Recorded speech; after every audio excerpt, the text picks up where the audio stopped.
YouTube. Hello, everyone. I hope it's working. This is my first attempt at doing a multi-platform stream, and this is the Unity of Command 2 Kursk DLC release stream live. So, in with me today in the studio of Discord is Tomislav, the lead designer and the head of 2x2 Games. Are you there, Tom? I'm here. Hi, all. Right, so my name is Hexabu, so if you're watching it on YouTube, you know who I am. If you don't know who I am, what's wrong with you? But anyway, I've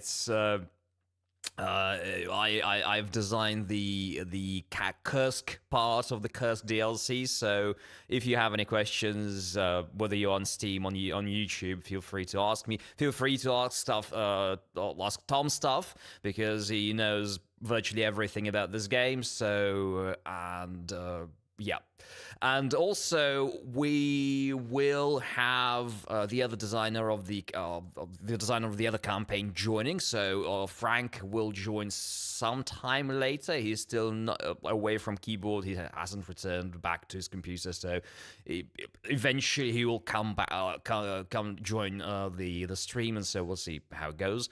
So if you have any questions, feel free to ask them. So we are monitoring both the chats, and I guess. Yeah, we're live, and so essentially, I'm going to just to introduce the stream. So there will be. Let me just switch to the game, and yeah. So my plan for today, I'm gonna play the game, and we will play. We'll do a little bit of both campaigns. I have started two hard campaigns, hard difficulty campaigns, both Kursk and Zitadelle. Even though I'm slightly tired of Kursk. From playing it too much, but I'm sure many of you have seen all of the initial missions, and I'd like to go showcase some of the deeper stuff in there. Right. Do you have anything to say, Tom? It's your game. It's so DLC number 8. It's pretty amazing. Thanks to everybody who kind of kept up with us, and I hope you like this new one. I think you guys did a pretty splendid job, both you and Frank. And yeah, I'm just gonna kick back, watch the stream. If you have any questions, yeah, just shoot. Right. While I'm still doing this, I'm just finding my saves because, as you can see, I have like a crap load of them. Tell us, please, Tom. It's something I actually have never asked you properly. I've always known that Unity of Command, as a franchise, just came out of a mod for Panzer General, right? So 1, as far as I know. But just how did it come about? How it became why was there an idea to do that in the first place? Could you just elucidate that a little?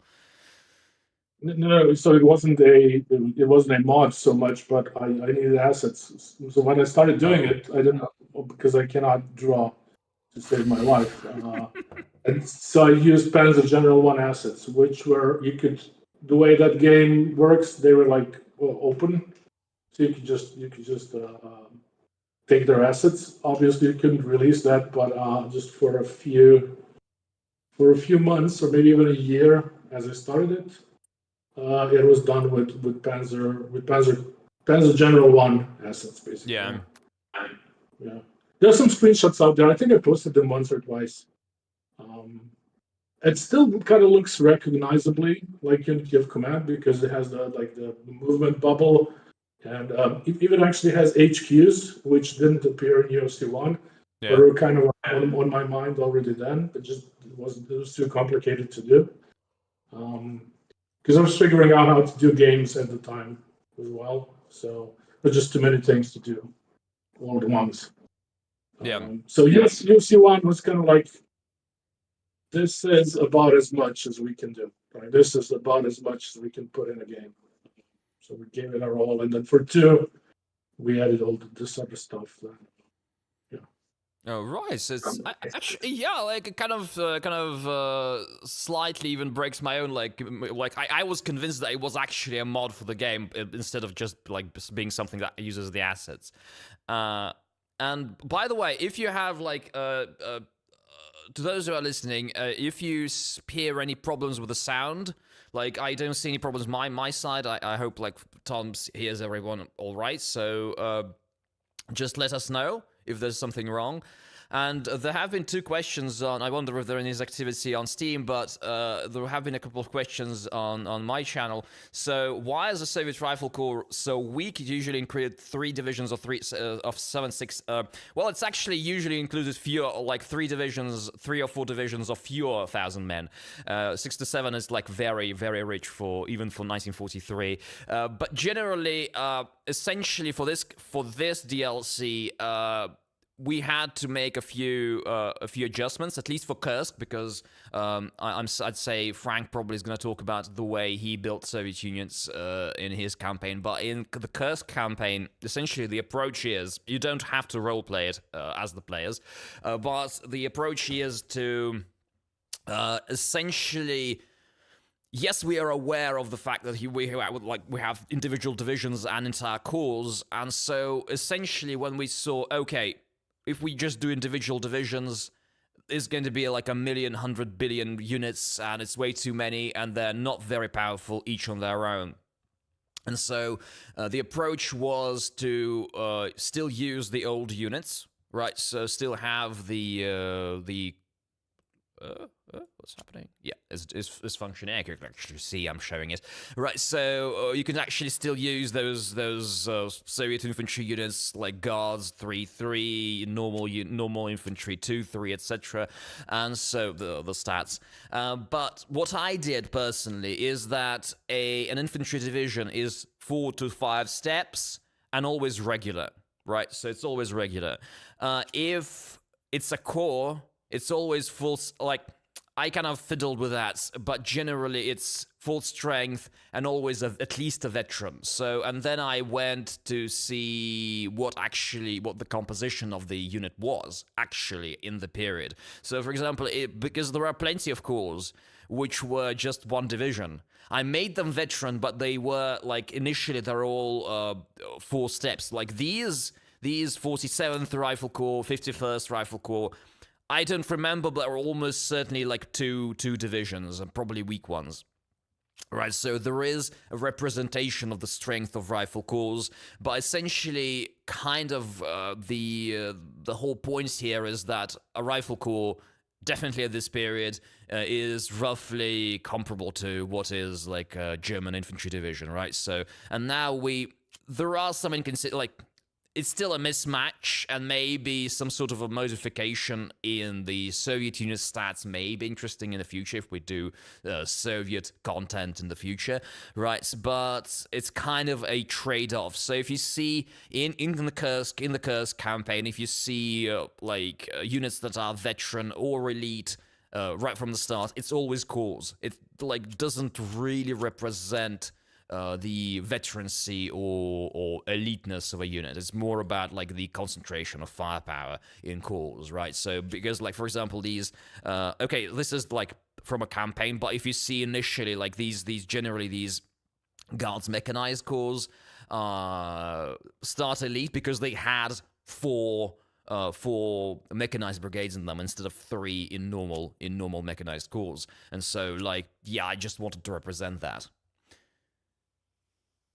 Can I kind of just pop in because oh yeah, because even from the UOC1 days we used the Soviet corps as a kind of a unit rather than divisions, and it doesn't really matter that it does not measure when you give some stats, that doesn't show or measure the quality of a unit in some absolute way.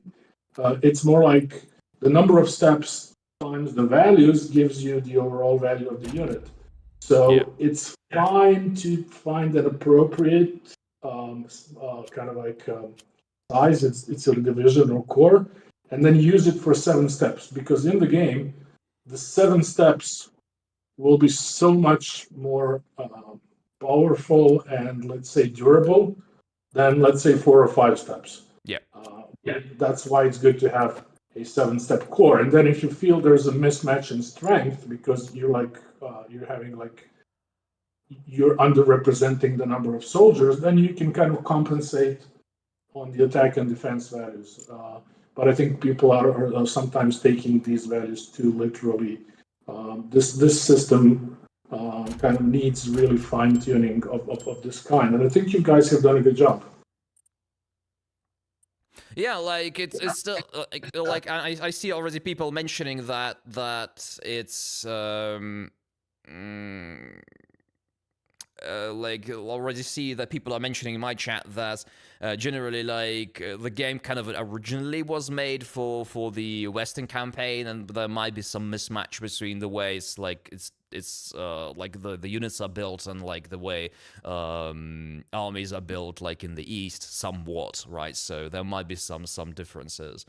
But yeah, but it's generally difficult to, like, when you think about it, it's generally difficult to like shoehorn both of these theaters of war into one single system that fits all. So you shouldn't be surprised that some things are like not ideal or you had to take some compromises.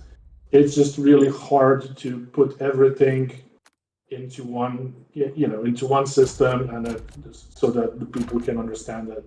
So you have to expect a little bit of a compromise just to make everything work on all sides, basically. Yeah.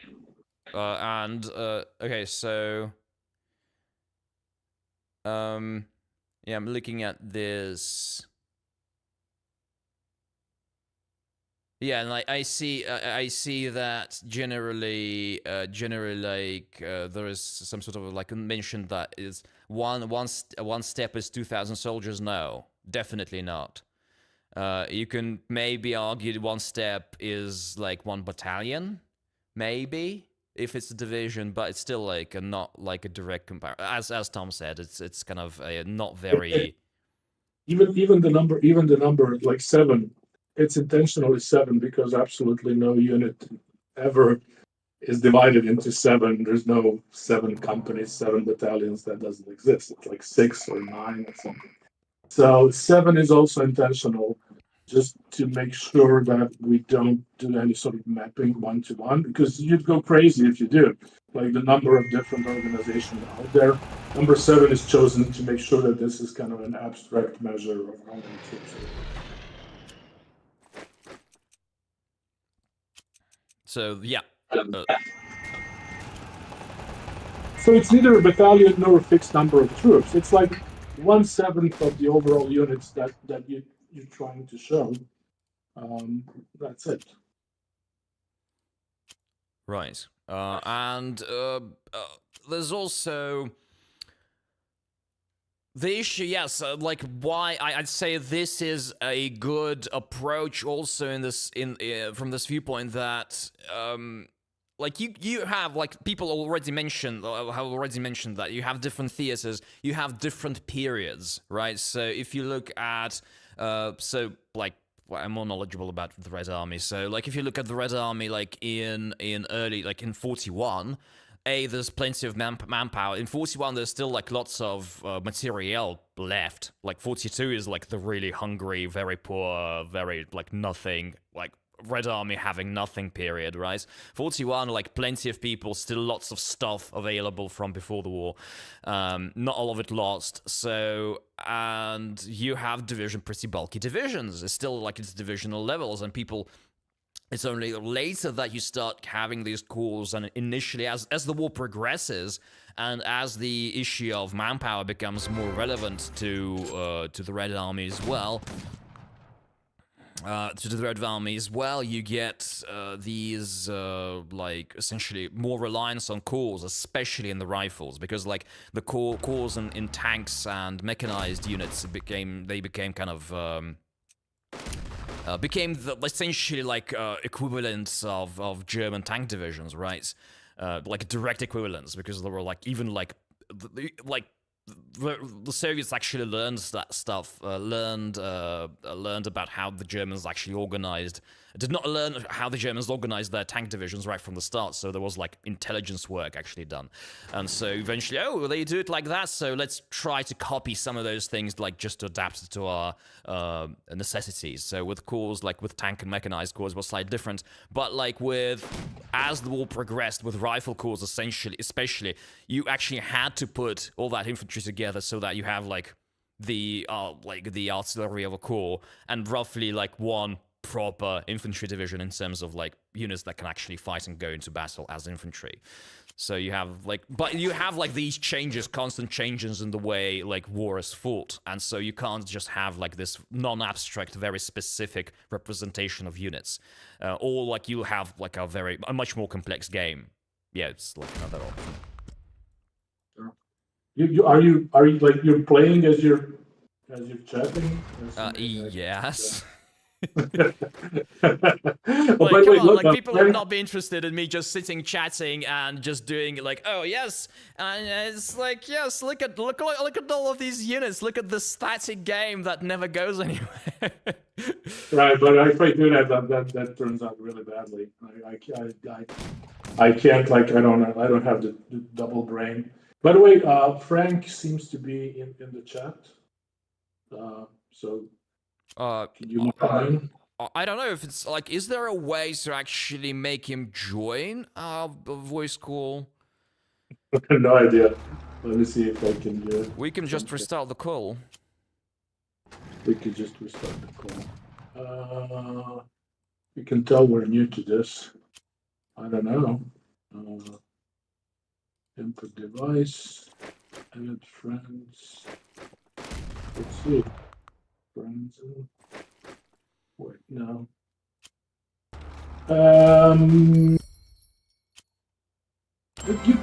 You do your thing. I'll see if I can. Yeah. Just as a little, yeah. By the way, I'm playing the Rumantsev,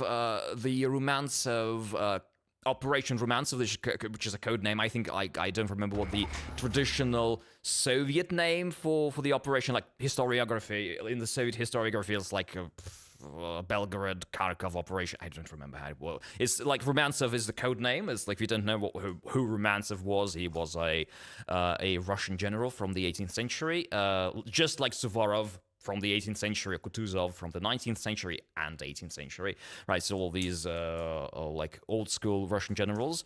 So this is why you had all of these operations happening like roughly at the same time. So these code names, but like from the German perspective, it's traditionally called the Fourth Battle of Kharkov, and so like one of the things, like let me just talk as a kind of a power player in Unity of Command. So one of the ways to kind of prevent the AI from taking over objectives, because I know the AI will counterattack at Tomarovka and Belgorod, and so one of the ways to deal with that. Oh. So we're restarting the call. Sorry about that. And hello. Are you there, people? I'm connected. Sorry about this. We've got. So I think we've lost everyone, and I can't hear Tom. I can't hear. Okay, it's gone to hell. It's gone to hell. Hey. Okay, we hear. Okay, I hear Tom, but like we've lost Frank. Yeah, I think he'll join. He's invited here, so. Okay, let's hope he manages to join. And by the way, I see someone mention it's Bagration. Is another example of these kind of Russian general code names. So like Bagration is also another Napoleonic War general, right? So let me look at the questions. So yes, absolutely. I see there are people who are playing the game since 2011. Essentially, yeah, like that's absolutely true for me. Actually, full disclosure, Unity of Command 1 was one of the first games I actually ever bought on Steam. So there's that. And so I have a question: how you worked with Soviet war maps or other stuff? Which sources you use for Kursk campaign? So there's this wonderful website called Pamять Naroda. All right, so you have that website. It's the official, at least one of the official websites of, like, it's actually an official website, essentially run by the Russian Ministry of Defense. So if you don't know, about like exactly 16 years ago, almost exactly in 2007, so the Russian Ministry of Defense like declassified pretty much everything there is in the period. Right, so in their own military archives. I know that there are some like secret agency, Soviet secret agency from the period, like stuff is still kind of classified, hasn't undergone that. But the Ministry of Defense, all of the military archive stuff has been declassified like completely or pretty much completely for the last 16 years. And so like that Pamять Naroda thing it has been around for like maybe 4 or 5 years at this point, and they're gradually like digitizing everything. It's not like obviously it doesn't have everything there is to find for the period in the Russian military archives, but like it's not just like secrecy now. It's just the immensity of the enormous amount of documents you're supposed to digitize, and they're kind of doing it like for every important date, like the 9th of May and everything. They just digitizing new batches every year, and so like it's insane. And I think I mentioned it in the second Dev Diary, which has actually been published. I hope, Tom, I hope you have published it. I think the second dev diary should be set to automatic at. All right. So I mentioned it. So like, if you want to become a citizen historian and you can read Russian, just go to Pamять Naroda. Just think of a topic. Oh, I'd like to investigate this, I don't know, 28th Army in 1944, and just off the top of my head, I don't know if there was a 28th Army in 1944, but like, I want to investigate, I want to see what they did, I want to see how they fought in that particular place. You can actually use that. It will not always work, because obviously there are some things not just available online, but there is so much stuff already that like proper historians have not covered it, right? So you can actually go and just become a historian yourself and look into things and find new things. Yeah, don't worry about it. We used Pamять Naroda was very useful, so we used Russian sources. We used German sources. There are a few really nice websites like Lexikon der Wehrmacht, right? So it's really nice, like details like the histories of pretty much every individual division, brigade, sometimes level unit in the Wehrmacht in that war, right? So you can find pretty much everything there. We actually occasionally had to go to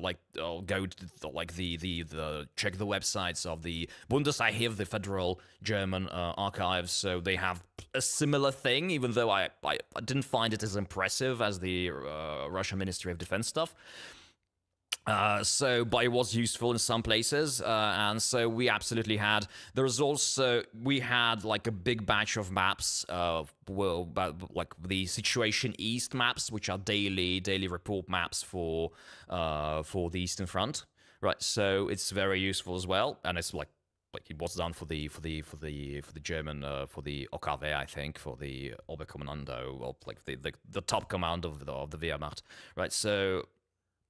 And there's also a big source. I don't remember the website, to be honest, but there is like this website that is both in German and Russian. It's actually used by German and Russian historians.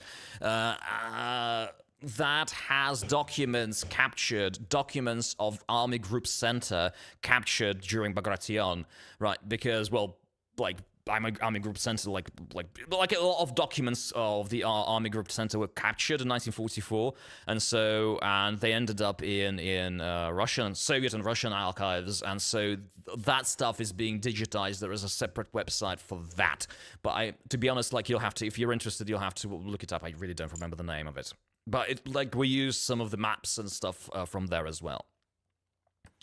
Okay, Tom, do you have anything to say? Do you see Frank actually trying or managing to actually join in? He should be. I don't know. He should be. He says okay. I think he should. He'll be joining. I All guess. right, all right. You know he was gonna be late anyway. So. Yeah, yeah. I'm just starting to get paranoid. If I don't hear anyone else, I'm starting to get paranoid. They're like, oh, something is wrong with the stream. But by Yeah, the way, yeah. he says 5 minutes. Okay, so I think I think I've pretty much managed to do everything. So one power player suggestion, recommendation for how to like deal with these kinds of missions, because Romancev is kind of a bit of a kind of offensive defensive. The Germans will counterattack pretty hard, and the AI is made to counterattack. One of the typical ways to actually deal with protecting specific hexes, like this Belgorod hex, the AI is definitely really wants to counterattack it and maybe retake it. You essentially hold all the hexes around it. So generally, the AI loves pushing, tries to hold maybe 3 hexes around an objective to actually push the objective before it pushes the objective. So if you actually hold those hexes, you're effectively preventing the AI from taking the objective. So, and I think I've managed that to do that pretty well. And by the way, I actually have the development version of the game. I haven't switched. I actually was planning to do it, so I could have set up the God mode, so you actually see what the AI does. But don't tell people about the God mode. Come on. Oh no! Oh no! I'm uncovering the secrets, all of the dirty secrets that we have. But yeah, we have essentially a god mode. We can actually see, like in normal play, like what's happening in the fog of war, just for debug purposes. Because sometimes it's really useless. Because sometimes the AI has a brain fart and it doesn't matter for the game at all, for your experienced players, but it matters for us to see if, like, yes, this is wrong, this is bad or good or whatever. Yeah. But there is such a mode, and don't worry, you really don't need it to enjoy the game. Right, so, okay, I think this mission is going, like, I think I'm beating it too hard, this mission. It's almost as if I made it. Yeah, you guys are really good players. All of the design team is really good at playing the game, much better than I am. There's always the temptation to like tune everything for the really, really good players. But yeah, I think most of the public is not there, including me, I think. Oh yeah, it's obviously like we had some stats about like what kind of difficulty levels people play, and like hard is like, I don't know, 2% or something. Yeah, hard is like 2%, and then even the classic is not huge. Classic is something like 16-17%. Yeah. And the rest of the people are half of them on easy and half of them on normal. So I think once we kind of learned that, we try to make sure that the experience works for everybody. I think the Dawn 42 was our best DLC so far. We'll see about this one. We'll see what the public has to say. I think it's good. But I think that Dawn was a really good step in like really making sure the difficulty is spot on. Yeah, I'd say there was, okay, like I'm already I'm saying this from like the player perspective rather than the like even developer perspective, but from what I saw, there was like maybe a bit of a shift around probably Desert Rats when like the game became balanced for hard rather than classic. So in development, in the design of its scenarios, and which meant that like easy, normal, classic became slightly easier, Right, and I found like maybe roughly with Desert Rats, because before the Desert Rats was Stalingrad, right? So, and I feel like excellent, by the way, and I feel like from there, at that point, like became like the difficulty in the game became kind of reasonable and maybe smoother. And I think since then it has been like this new mentality in the design of the scenarios and campaigns. I think it's paying off and like offering a slightly fairer advantage, challenge. I mean challenge.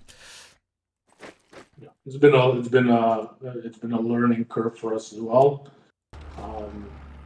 You just had to try all this. The system is new, so we had to learn, and all the other designers that worked on this, and they kind of developed their own ideas about like what is the proper difficulty. So I think by the time of Dawn, we really nailed it. Yeah. And I'm just really eager to see like how this is received, because I think other than the kind of there's an initial difficulty bump on Zitadelle, the German scenario, the German campaign, sorry, which is intentional and fun. But other than that, I think it's kind of smooth. So it's really interesting to see how people receive that.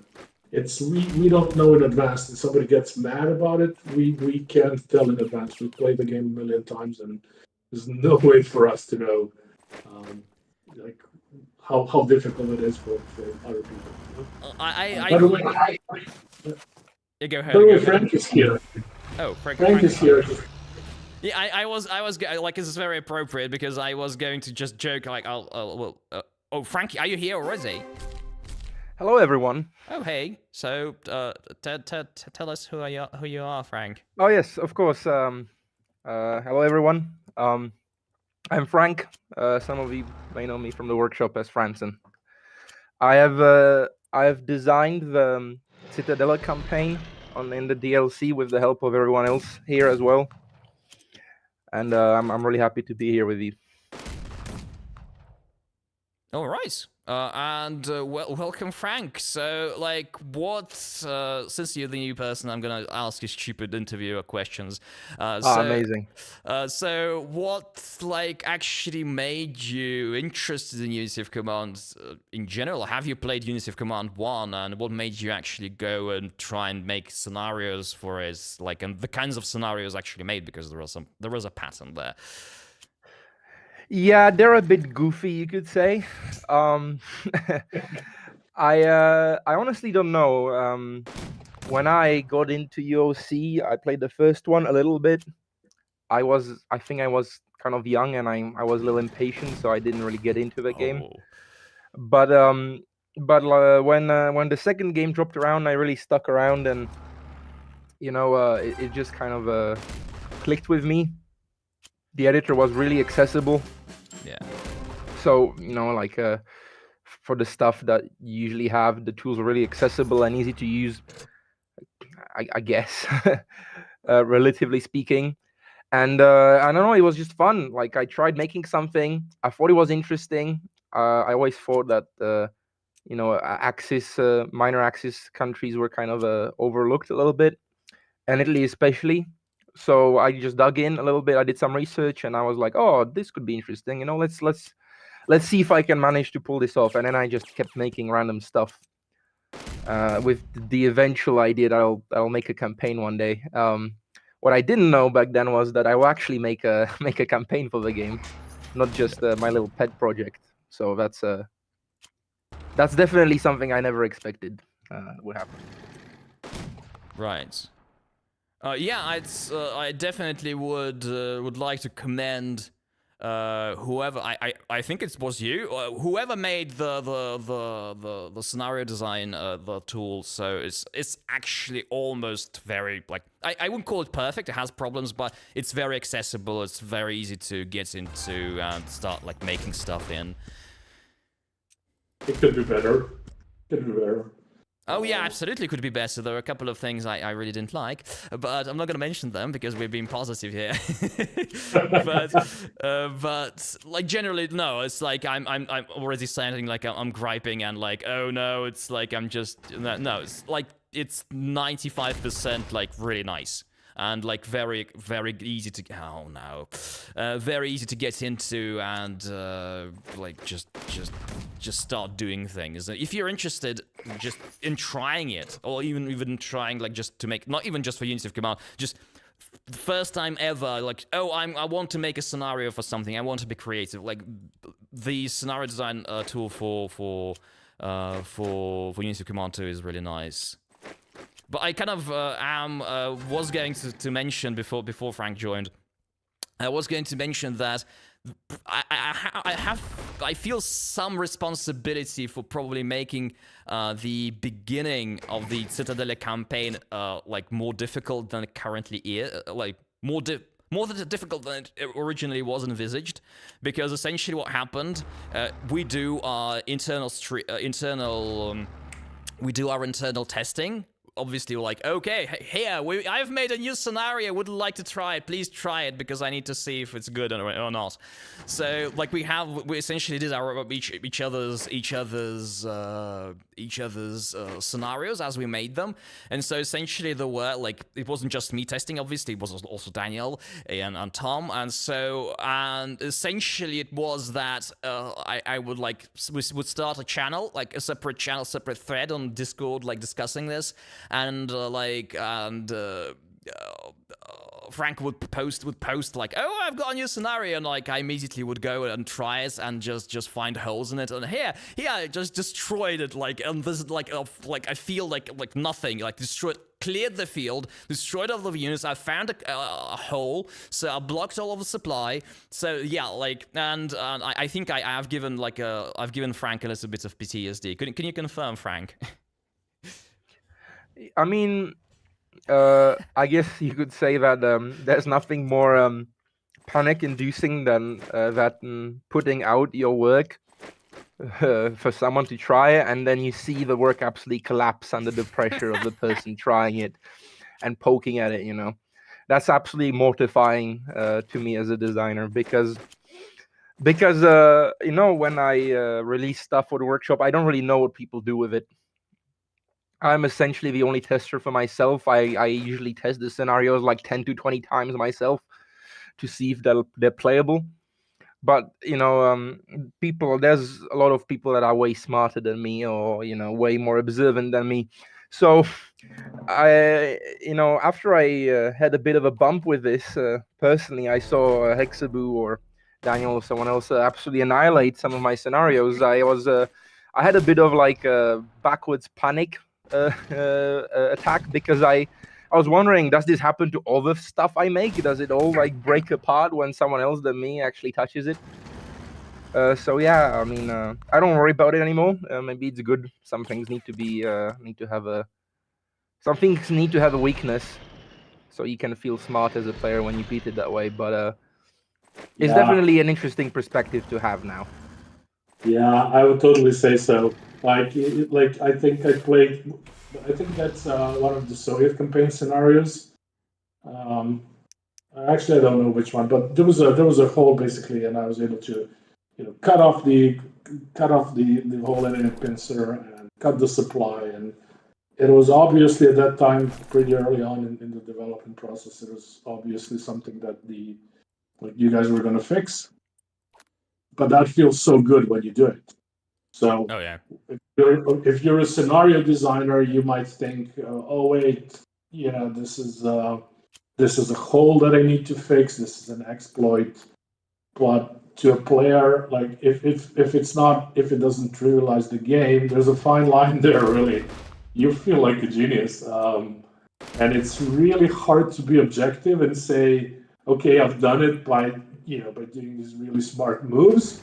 Or it's like, okay, there was a hole that the designer left. It's really hard to be objective about it.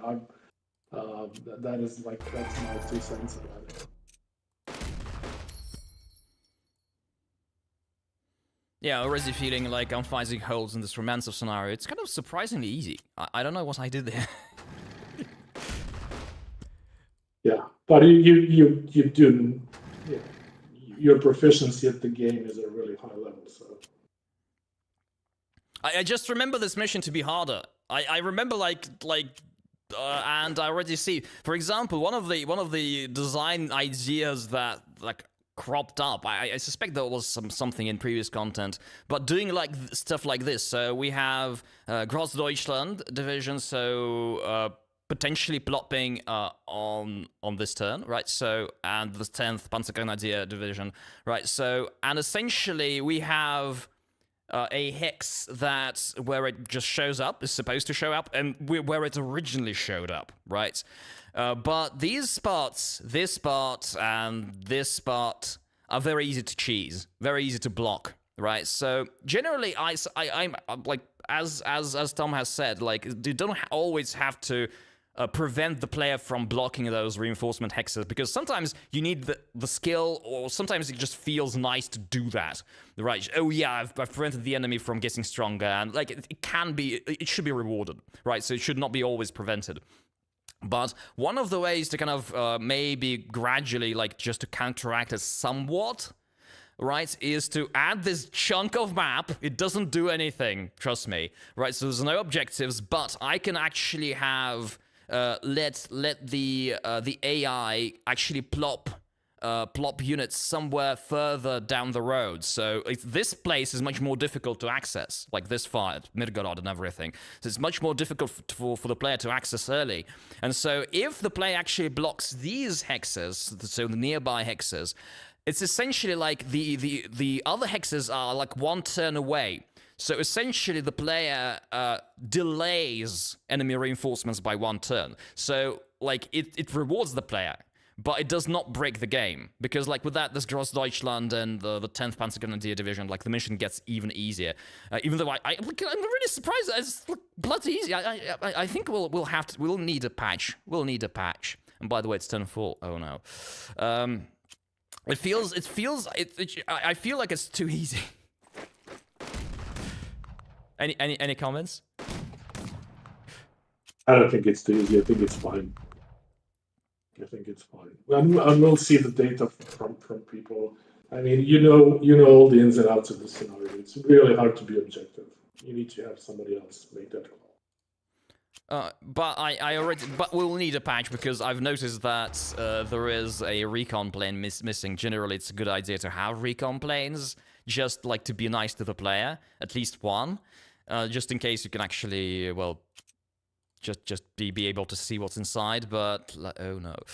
By the way, there's a question about yes, about future DLCs in the YouTube chat. I don't think you addressed them. About future DLCs? Yeah. Well, I think you're the best person to actually answer that question. So what's the deal? What's the current thinking? Well, we had some ideas, but you know, like we've got NDAs. Yeah. Current thinking is one more Soviet DLC. That's the current thinking.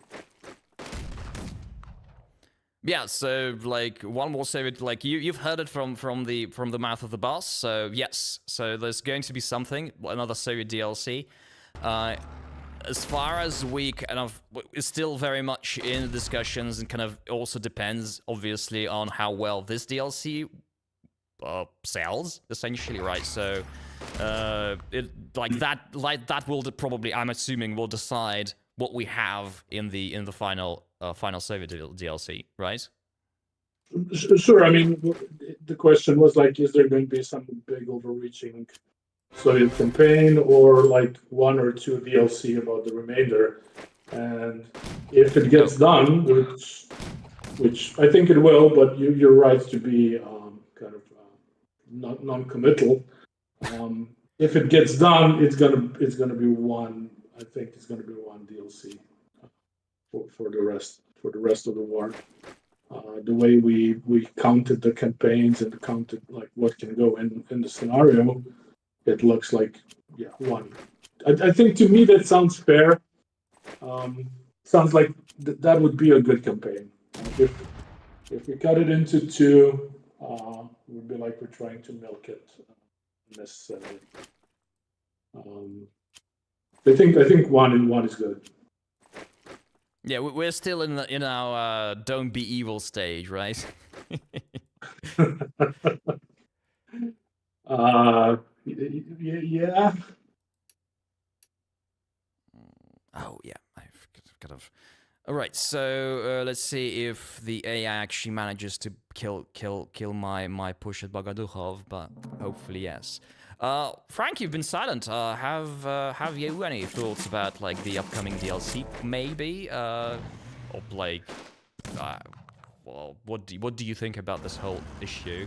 Because I kind of agree generally that like maybe like a bigger DLC might make more sense, and I got my butt kicked. Anyway, I'm shutting up.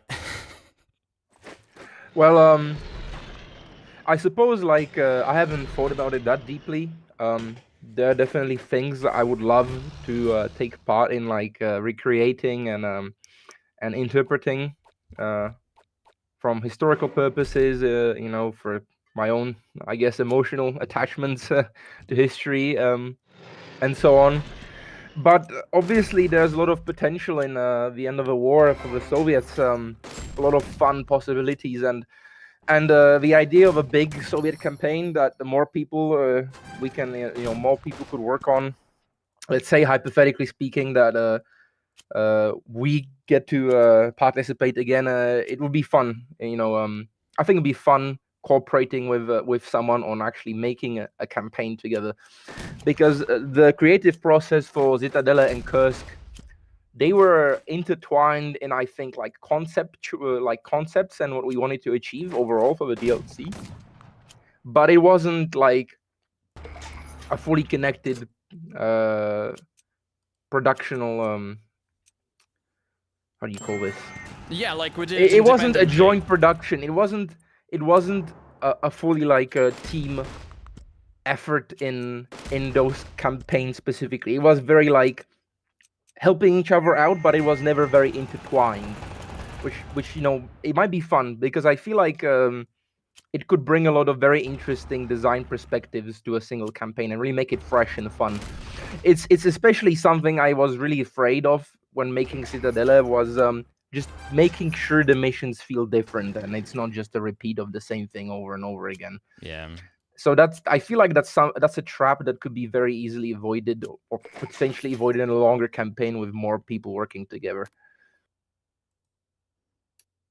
Oh yeah, kind of. It makes sense because just as an aside, like if you're wondering, like obviously we have two campaigns in this DLC, and you're wondering if like they're just the same scenarios, just being able to play from two different sides. Yes, there are operations and battles which are represented in both of the campaigns, but both of the campaigns were made independently. Obviously, we discussed things and helped each other in ways, but generally it wasn't like, it's not like we didn't buff up the numbers, right? So it's all legit. So it's different scenarios, even if when they cover the same battle, right? So because they were completely made independently.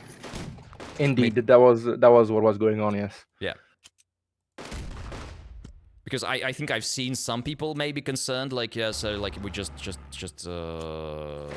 making up fake numbers so that it looks cool in the advertising, which pretty much we made. This is a small operation.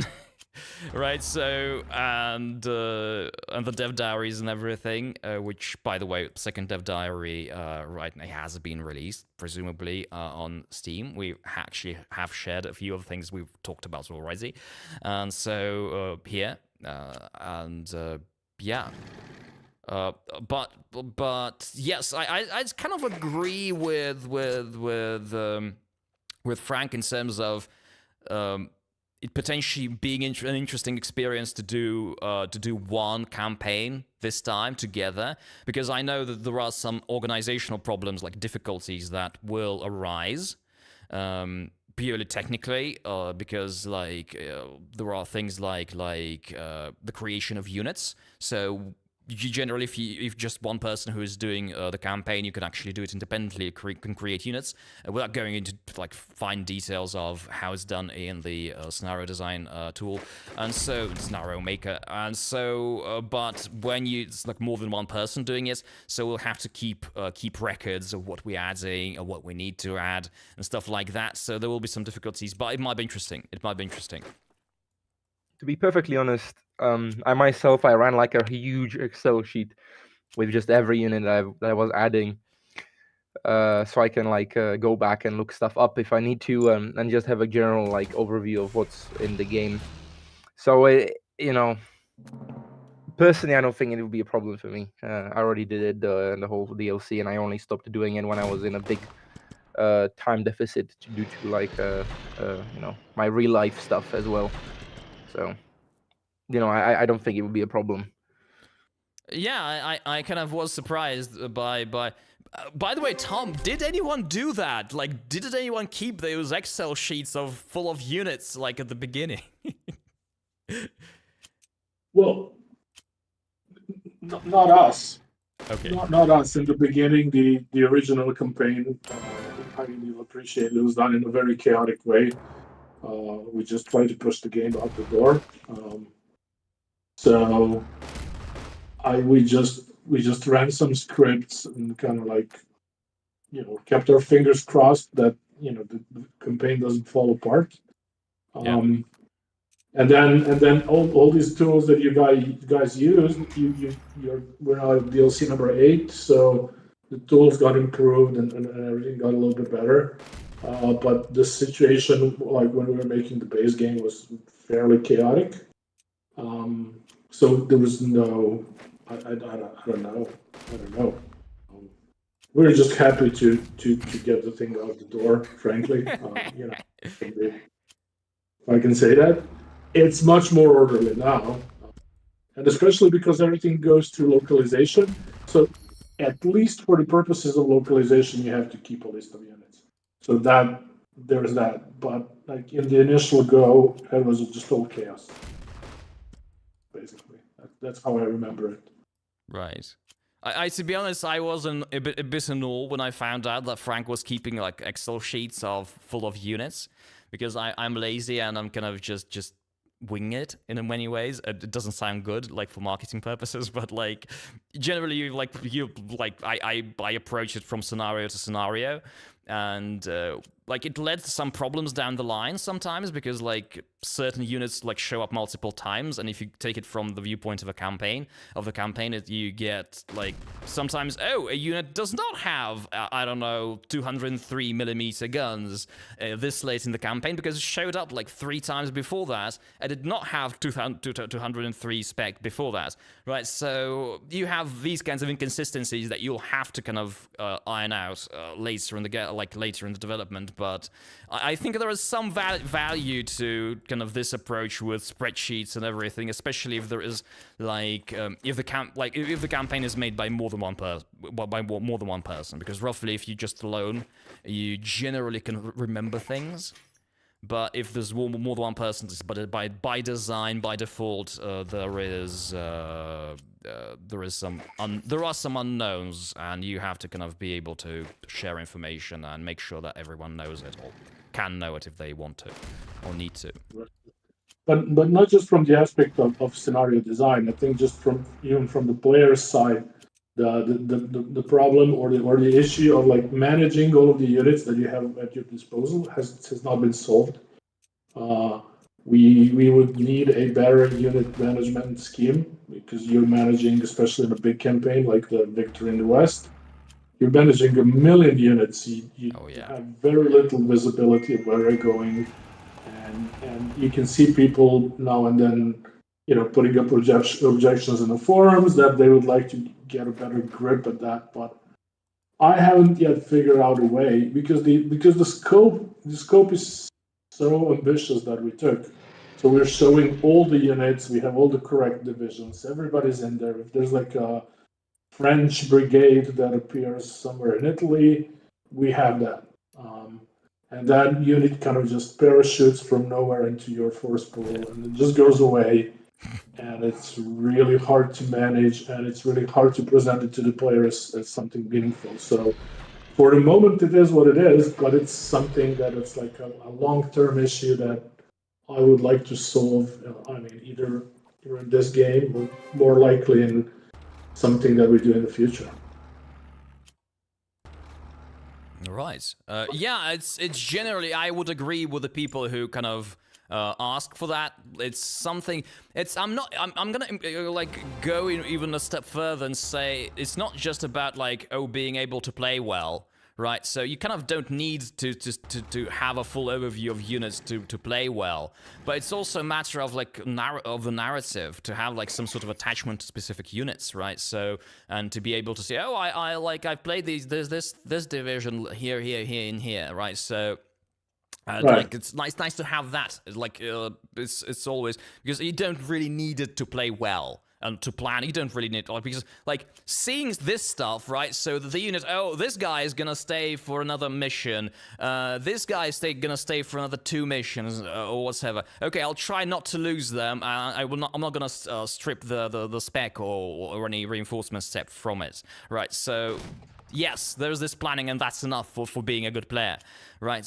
But otherwise, or I'm gonna give this unit an experience by killing like weak units, but like having this connection to the general campaign and having like, I've seen all that stuff, that would be extremely nice.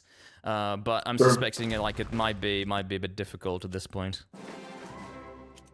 It's like at this point, it's really difficult to add things to the game because it has grown so big, and like. The features that were not planned initially are so hard. It's difficult to add them.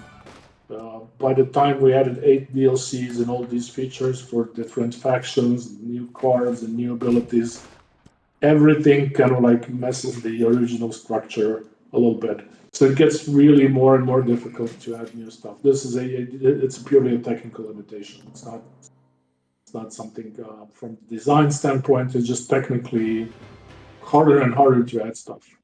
Yeah, so, well, it's not us being dicks. Yeah, no, not in that instance, no.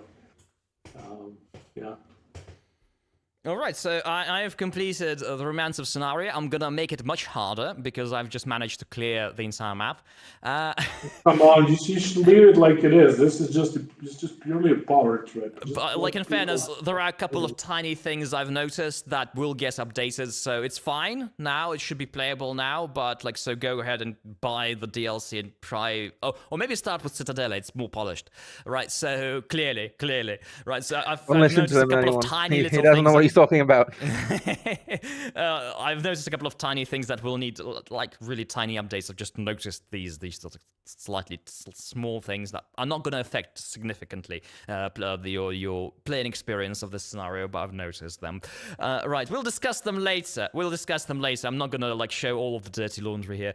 But there was a question in my chat. So I do want to ask though, what's the future other than the Soviet DLC? Is there a future for Unity of Command? Oh, that's a big question. Are we prepared to answer this question?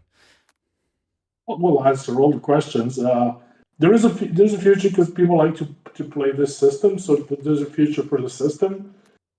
What comes of the DLCs, it's hard to say. I think another Soviet DLC is a given, more or less. We'll see.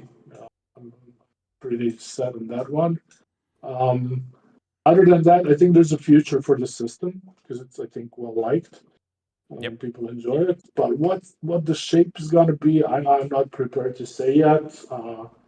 We're looking at things and kind of playing with new ideas, but for the moment, nothing specific. Yeah, let's say. But I just want to say that we're gonna stick around. Yeah, there's also the matter of the fact that we've covered so much already. Right, so like if we like, since you've mentioned the Soviet next Soviet DLC as a given, yeah, like we haven't covered the activities of the Red Army like in 44-45, and specifically like Kursk ends in December 1943. I specifically made it so that like 44 off limits. It's like many things changed, and like we can actually start in 44 roughly, maybe, right? So that part of the war we haven't covered at all, but a lot of the rest of it, kind of, it's already covered. What I'm saying is it's a given. It's like I would really like us to cover that, because that like really neatly completes the story of the European theater, or Europe and North Africa, whatever. And this is what the game was designed for, and that kind of like closes the story. There are other possibilities, not closing the door entirely, but we're not saying we're going to do them. But I think that it's, so when we say it's a given, I'd really like us to kind of complete that story, basically. Yeah. And then we'll see. But I think it's fair to say, because people like playing this system, that it's not going to go away. Something will happen, and that's about as much as we're going to give you today. Ooh, ominous, Yeah. ominous. Yeah. I suppose we've sort of kind of broken this format of having everything wrapped up nice and tight, since Zitadelle has broken off into 1944. A little rascal that the campaign is, but yeah, a nice wrap up from 44 to 45 would be kind of perfect.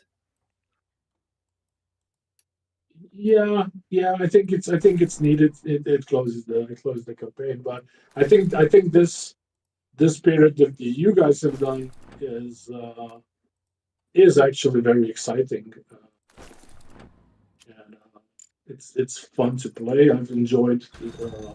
I've played most of it, not all of it, and I've enjoyed it. Is that Belomorsk you're playing now? Yes, I'm playing Belomorsk. I'm actually, by the way, if you're interested in getting, well, you can actually watch my video, but I'm actually doing my perfect approach to Belomorsk, because there is a perfect, in my opinion, approach to Belomorsk, to playing it really well. So I'm actually doing it right now. I really enjoyed that one. That's a really good one. Belomorsk. And let's just go like use this moment to actually appreciate the work of Daniel as a map maker, because this like absolutely one of the most beautiful bits of mapping in this game. Like, so many marshes and so beautiful. I'm gonna quickly chime in, and Daniel is not the only person that we have to appreciate map-wise. Ooh. Because when I was searching for information about this theater to make the scenario, I have to absolutely congratulate the Soviet mappers from 1942 who mapped this area out, because the maps look like works of art. Somebody was probably a little bored and decided to like color in every fucking tree and marsh and pond and stuff with pretty colors and everything. So it was really fun to kind of like research and work around in this area. Even if the information was kind of sparse, it was very neatly presented. And I mean, it was exceptionally fun to work with as well, thanks to Daniel, especially. He's made the area around Belomorsk quite interesting from a design perspective for me as a scenario designer. And I've actually said quite a while about the scenario deliberating, or like thinking about what I want to do with it, and it just kind of came together very naturally. It's a very nice part of the map. That's pretty much it. It's just that good, mainly because you can just enjoy how it looks. There's all of very pretty colors and little pawns and stuff. Oh yeah, it's also like this stuff. Like, speaking of any kind of future content, like say as the Red Army and stuff, I would like other things to happen, like here. Like, I really don't want like this one Belomorsk, albeit great, just this one mission being the only thing that happens in this map, because like that would be a bit sad, because it's so nice. Oh no. I'm sorry, I lost my train of thought.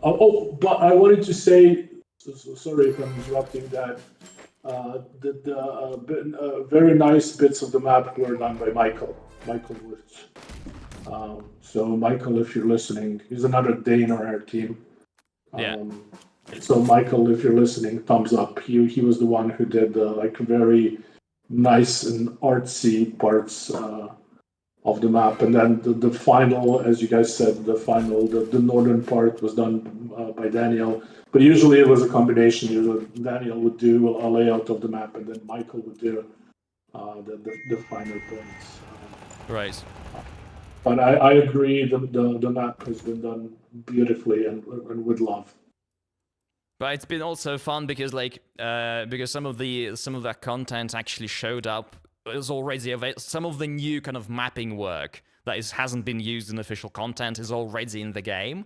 So stuff like the like Romania, stuff like Hungary, which will become kind of relevant in later years. You can already start making scenarios. I'm assuming if you're interested, for that period. But like there have been fans who have real sleuths of Unity of Command, who have found those new additions and already started predicting, oh yeah, they're gonna do like 40, 44, 45, right? So because there is Romania and stuff, because like it wasn't, I think like there was Romania and there was Slovakia like were pretty much empty. Or like nothing in them. So, and I remember like a few months ago, Daniel was actively working on that. And it's already in the game. Sure. I Also, think... somebody made a workshop campaign, and like completely hats off to these people for doing it. I'm looking at the Dnieper 43 campaign, and that's just heroic. Like do an entire campaign as a modder. I just want to do a nod to these people. Have you seen it? Have you checked it out? I haven't played it, but I'm looking at the page now. And it's a whole goddamn campaign. Because I honestly, it'd be interesting to check it out. I heard about it, but I'm like, I've played this stuff so much, like I need to force myself to actually look at this stuff, I guess all. Like no criticism to the people who have created the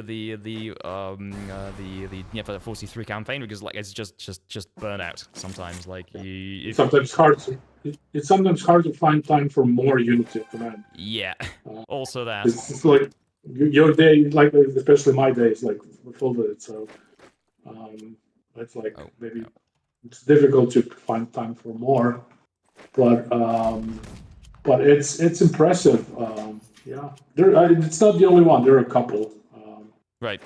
There is another small campaign. I think it's called Bravado. Which it's like the most updated. I didn't make that one. No? That one's made by Spiffy King, I think.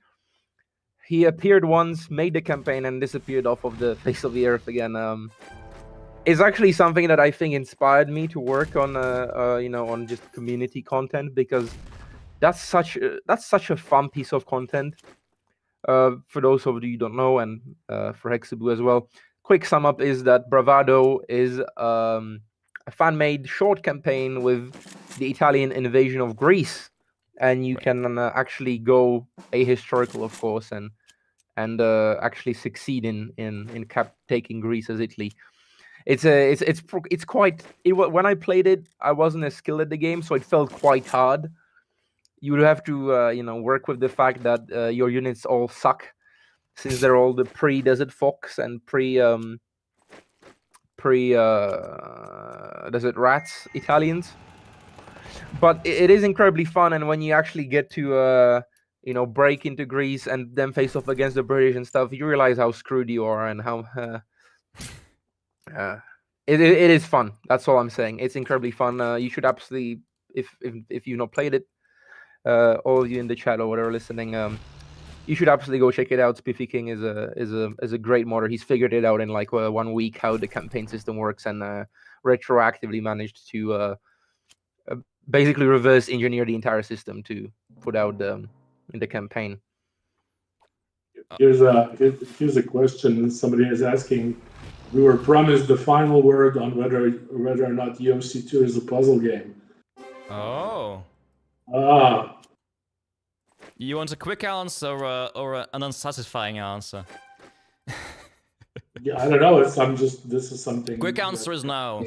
and satisfying, we can actually discuss things like ortho games, IDEO games, stuff like all of the boring game design wanky stuff. But essentially, no. But there are things you need to consider. The thing, like, it's terminology, because people like to find.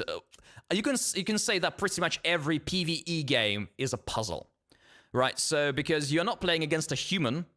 So you need to find like essentially you have an inanimate opponent that is kind of trying to imitate some sort of adversity, right? Trying to prevent you from achieving your goal. It's pretty much a puzzle, right? So like generally what we call PvE games are not games. Like from an ortho game perspective, I'll explain it. So like they are toys and puzzles essentially. You're trying to kind of figure the game out, preventing the AI to kind of preventing the AI from preventing you from winning the game or achieving your objective, right? So there is no human opponent who is trying to actively, who is as good as you and trying to actively work against you.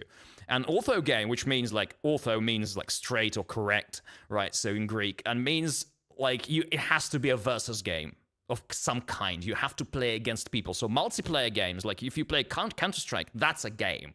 Right, so if you play Unity of Command, that's not really a game if you're like, there's no multiplayer, right? So if you're playing against the computer, you're playing essentially against some sort of a mechanism, right? So it is a puzzle in that, it is a toy in that regard, right? So, but there are IDEO games. And this is why you have, for example, many people complain about. I should make a video about this. Write a proper script and everything, not just ramble. But essentially, you have. Many people complain about it being like there being like very strict deadlines for objectives, but this is how you imitate the behavior, like how you compensate for the behavior of the human that is absent in this game, right? Because human will be actively counteracting everything you do. It's like generally, it wouldn't be just, oh, you're just sending units and the other player, unless they're completely idiots or a newbie, right? So they would do something else. They will not wait for you to kind of succeed, right? So, and the AI is not an AI, a general AI that is completely simulating human mind, right? So it has limitations, pretty significant ones, even with an AI that is as good as it is in Unity of Command, right? So essentially, like these deadlines, yes, one, they are there to simulate the battles. So like, I don't know how Frank did it in Zitadelle, but if you go to Kursk and if you look at dates, because there are actual dates in the scenarios, you'll find that roughly the objectives corresponds, the dates by which you need to take the objectives roughly correspond to the actual dates, like those cities, those places were taken, right? So I try to keep that in mind. And well, except for like normal and easy, you have like you get additional turns, which I found out and I never knew that. But it's kind of like that. So like the deadlines for objectives are essentially a handicap for system for the AI, because the AI is still always stupider than a human, right? So and we need to kind of make it interesting, make like this appearance of there being a human-like opponent, right? So it's always like that. So you will see that even like in like tabletop solo games and stuff like that, you will see these mechanisms to kind of simulate a human experience. And you will see, this is why it's not a puzzle game. And I can tell you that as a designer, okay, there's one exception. There's one exception. And I will show it to you today. There's one exception where I deliberately wanted it to be a kind of a puzzle thing, like when first turn one objective that needs to be taken. It's not obvious, but you need to figure it out. And even then, I knew how to do it properly, and you could always do it. Even then, when like Daniel did the first test of my mission, it's Donbass, by the way, he did slightly differently. He did not do it in exactly the same way. Right, so puzzles kind of presuppose there being like one perfect solution, and even he did something similar but not exactly the same, right? Even though that objective was by design a puzzle, like little puzzly bit, and immediately like Daniel, because he was like kind of a supervisor in design at first at least, so he told us like, don't do these puzzly bits, like try to keep them to a minimum, and like it makes sense. There is freedom in this game, but like sometimes people like expect there to be like complete do whatever you want. This is not a Ubisoft sandbox game. Even there, it's not. There's not complete freedom. It's like just the content that Ubisoft decided to add and like stuff for you to explore and find is still being added by a human. It's not complete freedom, and like it's probably been even like complete quote-unquote freedom I think it has been a bit overappreciated in games in general. Okay, I've rambled too much. Yeah, I'm going to follow that up real quick.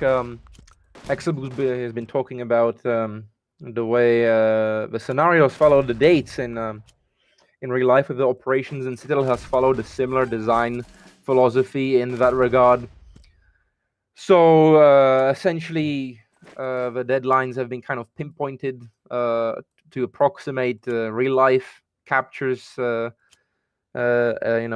with geographical objectives, of course.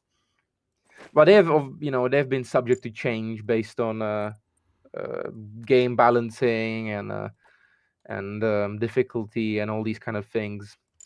So that of course affected it. So sometimes things are more relaxed than they were in real life, or they're less relaxed than they would be in real life, just because it wasn't fun or didn't work gameplay wise.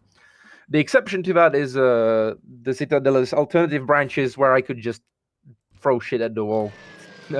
Date wise, I really didn't like have a concrete timetables to base those things on. So those were purely done based on gameplay purposes. I mean, and I think it worked out. Both approaches are great. They both work. And hopefully people can appreciate it, enjoy it. I didn't actually realize that things like dates and stuff are tracked until I started working on scenarios. So that's it's a neat little piece of simulation that the game throws at you, I guess. No, yeah, you can actually change the duration of the turn in terms of days. It's like, it's not even consequential for the game, it doesn't matter, but if you follow the dates, it's going to be pretty close to what it really was. At least it's supposed to be. Yeah, initially the intention for that was that if you change the scale of the map, then you change the duration in days. Oh. Because like if you zoom in, then obviously the movement values don't work, so you have to scale the number of days.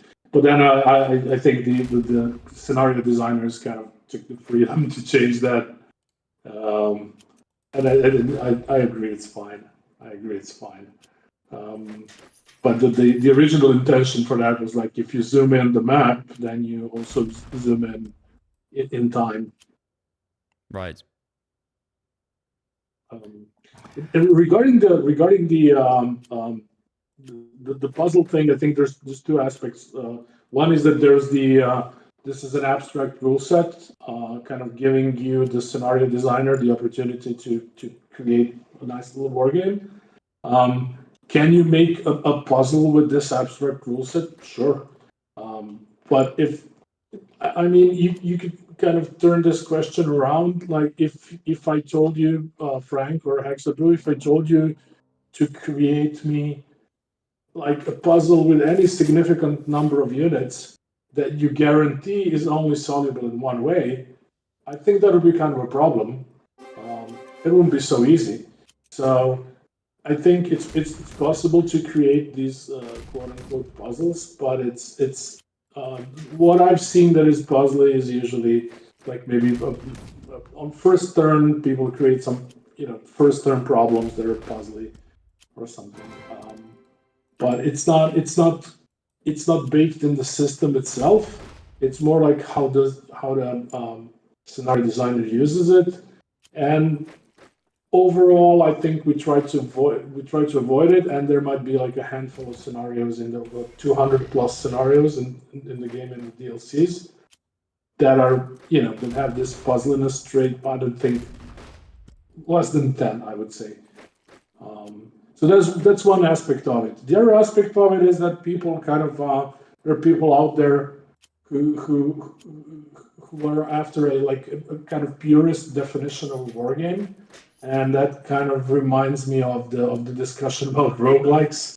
If you've been following that particular thing, so like if you want to be like very purist and say this is a war game, and I am the one who's the ultimate arbiter of that, then you can say whatever you like, and then you say this is a puzzle game as a kind of way to saying, this is bad, this is not good, it's not a real war game.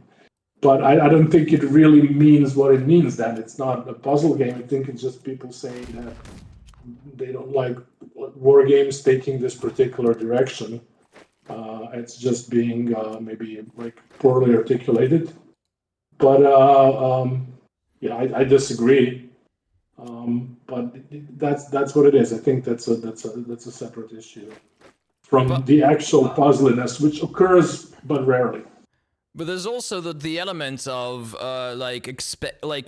you being completely in control, expecting to be completely in control in a war game does not make any sense from the historical perspective of war games and the way they were created and were supposed to work, and it doesn't work from the perspective of simulation as well, because come on, okay, even if you're a front commander, you have limitations. You have, like, Comrade Stalin, right, it's just telling you what to do, or, like, the Stavka, or Oberkommando der Wehrmacht, right, so telling you what to do.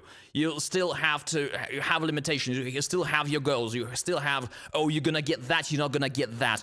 You'd have to take that city by that period, like within that period. There's all these plans. If you look at plans, real plans for operations, they usually like never work 100%. But like, still you have things, we're gonna achieve this by this point. You have achieved that by that point. And you can essentially, if you look at the map, okay, not here already, but like if you start a scenario, you pretty much kind of see a very simplified version of that, right? So that's one thing, right? So the other thing is that historically, like, war games were not supposed to be these sandboxes. War games are not... Okay, sometimes we're literally sandboxes because sometimes they use boxes of sand to kind of... with sand just to imitate terrain. But, like, I mean, like general stuff like war games, right? So which is what came out, like modern board games came out of that, right? So there you still had like initial conditions. You have units, you have like certain considerations. You have those orders. Like people, actual generals, officers would actually simulate. You have these orders. So how do you solve this situation? How do you manage? And how do you prevent the other player who's actual physical player? It's an ortho game, so actual human player who's gonna try and maybe use the system which is used for the game, like the game system, to actually counteract you. And like you have like all the die rolling and all that stuff. It has been around there like since the beginning. But you still have these limitations. You always have limitations. You don't have a sandbox in war. You have always like things that you have to deal with. You have terrain. You have like interesting points, strategically important like areas, right? So, and you obviously have like restrictions in manpower, material, that everything, all that kind of plays into it. So there are no sandboxes in real war games, right? So those kinds of arguments, I don't know. I understand wanting to just like run around and blow shit up. It's fun, yes. But that's it's just there are different. Yeah, I agree. There are different games for that, and if whenever we and I can say that like I can put my designer hat on, and I can tell you that if we make something more difficult, like if we deliberately make like introduce certain restrictions, it's generally not to spite you as the player, right? So it's generally just to like I'm gonna just like there was one thing I said in a conversation with a beta tester that like essentially paraphrasing, there is a like very fine line between having a brilliant decision and like that like makes the battle for you, right? A really clever idea for how to win the battle, win a scenario, and an exploit. There's a very fine line, right? So and the goal for us designers is to prevent that exploit, but still enable the player to have this really great idea and realize they had a great idea and enjoy the game, right? So, and that's pretty much generally the goal. So we plug the holes, but we still need to maintain like the enjoyment, because after all, this is just for fun. We're not planning, we're not going to become like colonels, we're not getting colonel courses just to start become commanders of brigades and stuff, right? So that we know how to do like this stuff, like, right? So this is just for enjoyment. So after all, these scenarios are created to kind of a simulation, but make it fun as well. And obviously, like, if there is an exploit, it's just like, I'm gonna use the exploit all the time and just click that button and just complete the scenario. Oh, by the way, I can do that. This is the development version, so. But anyway, I'm not gonna do it. Anyway, so by the way, Belomorsk done. Turn early. So I'm going to quickly chime into this question: is UOC a puzzle game or not? As a designer, I don't think it is, and I can explain on for why it's a bad idea personally on one of the scenarios in Zitadelle. Earlier in the development cycle, when I was working on first parts of the branch in Italy, funnily enough, we can see the missions down there now. Yep. Apennine Blitz was a mission that sparked up in my head as something that could be very goofy, crazy, all over, a kind of a wild ride for the player. And then when I started designing it, making it, it kind of naturally fell into a very puzzly scenario. It had very tight deadlines, and there was a specifically designed way to worm your way through the scenario without really fighting the enemy much. And the timelines were very tight. Weather could screw you up. One bad combat roll could screw you up. A bad force layout coming into the mission could screw you up if your tank divisions were not strong enough. All of these things could make the scenario borderline impossible and extremely frustrating. But as a designer, when you design something this tight and you actually know how to solve it, it's really hard to see that it's a bad idea. So, since we keep each other in check by playing each other's scenario and stuff, we were able to find this problem quite early and fix it, obviously. So the scenario is much more relaxed now. It's much more about just enjoying the blitzkrieg down the Apennine Peninsula, and the deadlines are still there, but it's not as tight anymore. It's more relaxed. It's more fun, and it's not a puzzle anymore. There's multiple solutions to it. It's not a one path to success anymore, which in a war game is never a good idea. So my answer to that is UOC to a puzzle game is no, absolutely it's not, and it should never be. Are there puzzle scenarios? Maybe. Yes. I can tell you, like, one egregious one. I don't care who made it. I hate that scenario from the original campaign. I'm suspecting it's Daniel, but I don't know why. I'm trying not to be insulting by being insulting.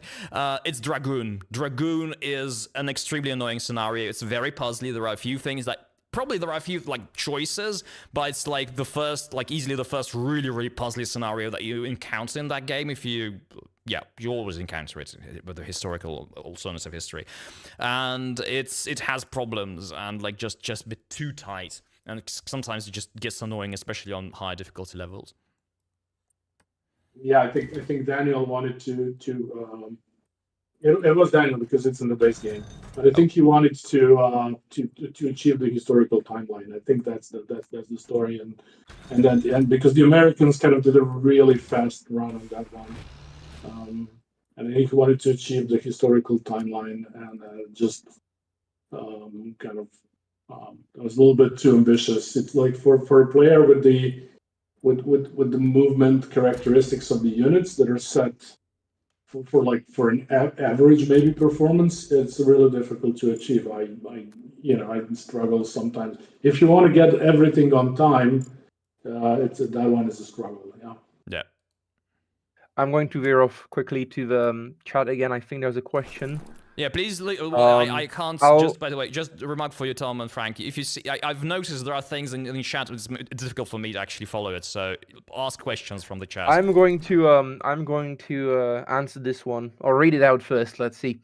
What about a Soviet equivalent to Blitzkrieg DLC centered around events before Moscow 41, starting with Lake Kazan, Khalkhin to missions in Poland, 3 to 4 missions in Finland, and Barbarossa retreats?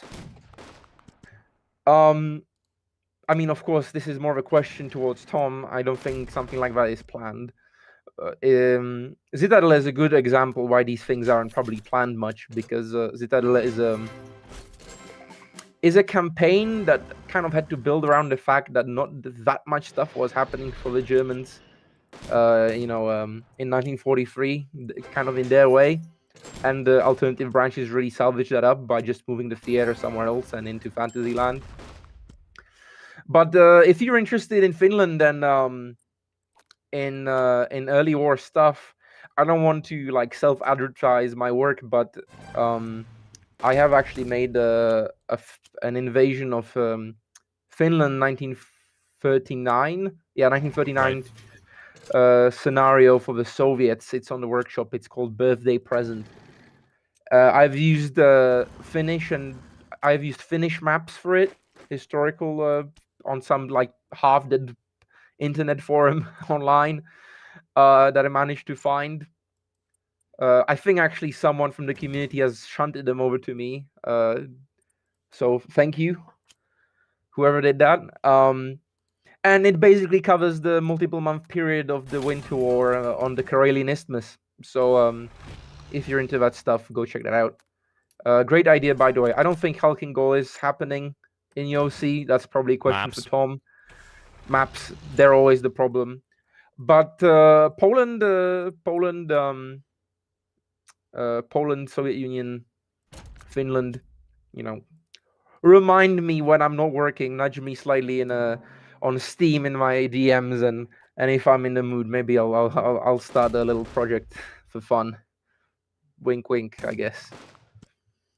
I think the issue with that one potentially would be there's not a huge continuity between units and HQs, because for Citadelle at least you could do there was a continuity and you could reuse the same units in HQs, and so there was at least that you had your core force that you nurtured. But if you had these disconnected, that's really hard to put into one DLC. Yes, absolutely. It's something. It's something that really works in the concept of very short, concise campaigns. As we've talked like previously, Bravado is an excellent example of a very short, well thought out campaign on the workshop, community made stuff. That's a very short campaign. It's like, I think at most it's 4 scenarios deep, but I think it's 3 scenarios deep. It branches off multiple times in that short span. So you actually have a lot of choice. Each time you complete a scenario, you have some choices to make. So that's very nice. That's really fun. I feel like a very short campaign has these kind of cool quirks that you can implement. Like slotting a conference between every scenario and giving more choices to the player. It's definitely a fun concept. But as Tom said, there is a very distinct lack of continuity. Smashing together the Soviet invasion of Finland, Poland, and then the Soviet suffering during Barbarossa and some of their attempts at counterattacks. Really, the continuity is the main problem. How do you keep the player interested in his army if his army doesn't stick around for the next scenario and he's just gonna have a new one next time? The whole big fun thing about campaigns is really just enjoying that, building a connection with your army and feeling some emotion when you lose units or when you manage to build them up to elite or whatnot. Although I think there are different aspects. Like Hexaboo notoriously does not enjoy cards, whereas like you Frank, enjoy them. So there are different ways. I hate buying them. I hate buying them. Yeah, I think cards are Hexaboo is probably not going to agree, but I think cards are a really fun thing to throw at the player One, to just get them in missions. Another thing is to just allow him to buy them. You can, with the settings of a campaign, you can create feelings of scarcity and rarity that could entice the players to buy, opt in, have a bit of FOMO in the game. And they're fun, usable tools, like having an extra supply truck, or having some extra recon, or having some extra aircraft attacks, supply drops. All these kinds of things, like, they can allow you to really pull off strategies that normally wouldn't be feasible, because you maybe managed to exploit some little crack that usually wouldn't be accessible to you as a player. So I definitely see like value in them. And another option is, they're great for me as a designer. They allow for another sink of prestige to players on lower levels. I don't have to be afraid that it sounds maybe a little cynical, but the more prestige the player can sink into something, the better for us as scenario designers, and also the better for the player. More choice, more fun. That's how it is, and the cards aren't or meaningless. They actually do something. So I feel like the choice is actually the choice actually has some value in it. It's not just like throwaway things. But yeah, that's basically what I think about cards. They're fun. Just keep buying them, guys. Please don't. Please don't. If you want to be lead, don't buy cards. Just buy them to piss Pexabu off. There's no that's good enough for me, to be honest. Just do it. There's another question. Says, here's a game idea that's perfect for your team. A conventional Cold War game stretching the maps from Scandinavia to the Med. I don't know. Some of the things we've done made me cool on big maps.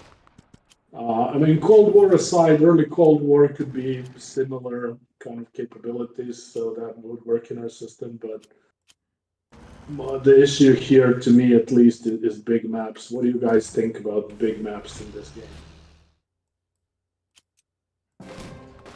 Frank? Yeah. Well, the whole Europe map is technically a large map. I don't specifically see a problem with them. I think the biggest downside to using big maps in the entirety of the production is it's really hard to go in and add details further down the line.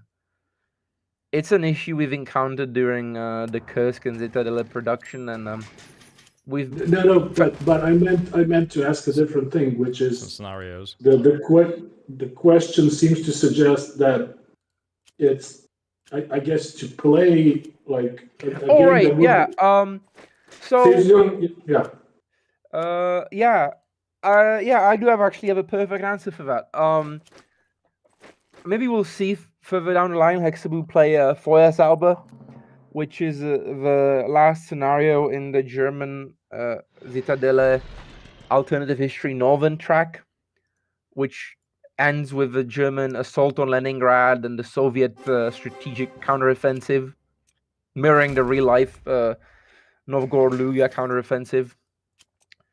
But that map, that whole scenario originally stretched from the front lines of the first and second Baltic front all the way to Calvaria.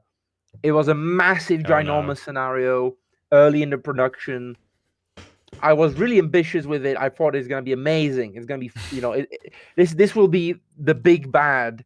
This will be the finale for the campaign. And when I actually started working on it as a scenario designer, I really quickly realized I am incredibly bored out of my mind placing the 250th Soviet unit. Not even mentioning the numerous Finnish and German units that needed to be placed, their specs adjusted, their veterancy adjusted, their strength adjusted, the HQs adjusted. There was an extra German HQ, an extra Soviet HQ.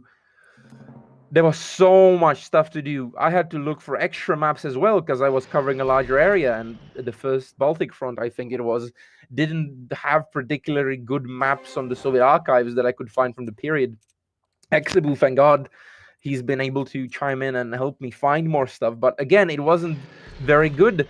So I think like halfway through the creation process, even like after consulting it with some of the team members, Daniel, I've talked to Hexabu about this. I think I've talked about with others as well. I quickly realized that this is not the way to go. The scenario is going to be extremely big. Forest Zauber is already quite a large and complex scenario. When I was internally testing it, sometimes I would actually get tired playing it for the third time in a row and just decide, okay, I need to go to sleep. I've played this 3 times. I can't take it anymore. I like this and I like what I made, but I just can't play it again. It takes too long, to play it multiple times in a row. And the thought that the scenario would have been twice the size what it is now is extremely mortifying in retrospect. So large maps in moderation, they absolutely should be done in moderation.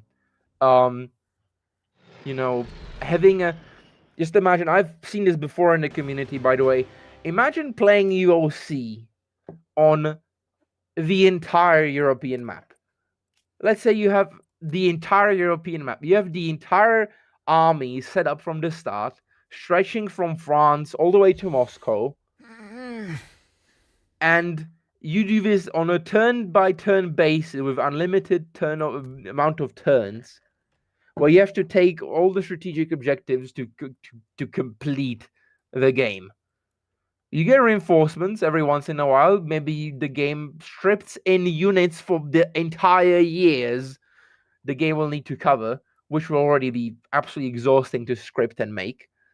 So not only will you absolutely exhaust the player playing it, who will never finish it, but you also exhaust the scenario designer who's going to start ripping out his hair. Oh, by the way, just give me, let me just butt in for a second. This is not Feuerzauber, but this is pretty much the same size as Feuerzauber. I think essentially the same playing area. It's a little smaller. It's a little smaller. It's a little small. Oh yeah, it's Feuerzauber actually has bits around Kingisepp, but the first and second Baltic fronts are going to be way down. It's not somewhere here. Right, so we have Polotsk and Vedish. You would get stuff here. So I actually, this is news to me.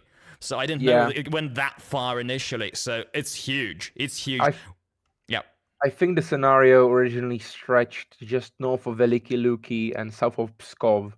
So it was the initial idea was really large, and it just didn't work. It was just when I started working on the northern section and I reached the southern part, I really realized that it's a terrible idea. It just doesn't work. For me, it would be a lot more work, and the player would just get swamped. It wouldn't be fun. I could tell that it just would not be fun for anyone to play. Maybe there's a bunch of madmen out there. I think you people know who I talk about. I'm looking at you guys. That would absolutely love that kind of stuff. I salute you. That's an achievement. But I'm not going to design it for you, and most other people wouldn't play it. So you're just gonna have to put up with our campaign shenanigans with multiple consecutive scenarios on smaller scale. Sorry, guys. Do you have any thoughts, Tom, about this? It's great. I mean, what Frank is saying pretty much mirrors my own thinking. It's just the game becomes too cumbersome if it's really big, and then you could do maybe. Here's actually my input. You could do maybe some sort of player aids, you could have a friendly AI that helps you move a bunch of units and maybe strengthens your lines and helps you get the amount of work and micromanagement needed for a turn. Helps you get that down. The question then is is that really the same game then anymore? It becomes something more like in Hearts of Iron, where you're like just giving these very broad orders. Um, I think that if you grow in size, if you grow the game in size, it really also grows in tediousness. There's a definite sweet spot, um, and Fire Zone for I don't know, Feuerzauber. yeah, it's it's kind of it's already big. It's already big. Like I loved the Defense of Moscow mission. Oh no. What was that? Moscow 41. Yeah, but that was like once you played it, I mean, it was epic. But you want to play it again? I don't know. I mean, just the thought of having to start it over. It doesn't work for me. So I think there's a sweet spot. And let me just segue that discussion. Somebody's asking, is there any chance of making a DLC based entirely on alternative history? And then they're asking for Axis forces following the most optimistic results of Stalingrad and Desert Fox. So I guess a lot of people would be asking for that. We're not planning it, but let me just ruminate on it. The good thing about alt history missions is that you're not bound by history, so you can craft them in a way that suits your system. So suddenly you can have as many HQs as you need, like just the right number. And you guys have been working with it. There's never the correct number of HQs historically. Your units will be like there will be perfect continuity. So that's why sometimes in the game, alt history missions feel and play better because the designer has been rid of the constraints of having to follow in the historical footsteps, right? But is that on a mission for UOC2? I don't know.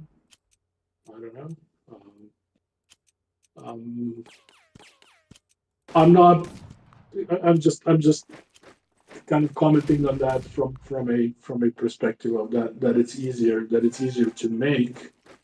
But would that work as a UOC2 DLC? Just purely fictional, purely out history? What do you guys think?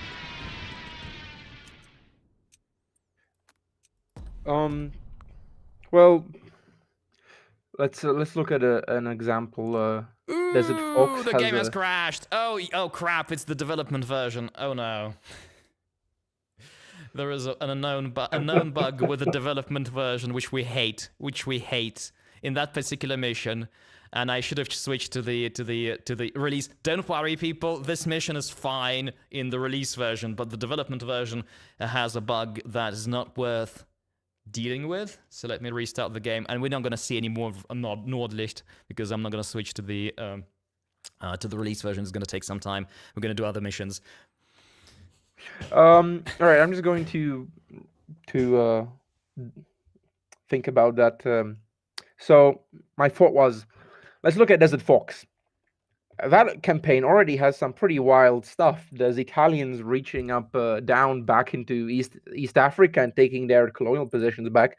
There is Germans breaching into Iraq and fighting the joint armies of the Soviet Union, USA, and the Commonwealth, and the Vichy French joining up on their side as well. Those are some pretty wild scenarios already. So then you have in Stalingrad, which, where you end up with the whole Baku coup and Yerevan and stuff into the Caucasus, and those are quite wild. I definitely understand why you would see value in this. It's very interesting. Iran is a geographically interesting country, but my question is,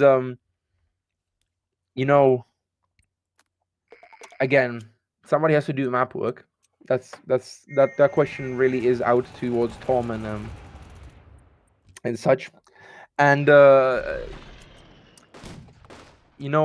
another question is, would people like any alt history campaign? Like what is there a demand for really? It would be kind of sad if you'd make pour all this love into an alt history campaign set in set in like Iran or India or whatever, and then you just get like, oh, you made India. Why didn't you just make the Japanese invasion of China and stuff? This is kind of boring. Which would be like, I don't know. It would feel sad to me as like a designer if I did that, and it just wouldn't actually make anyone interested.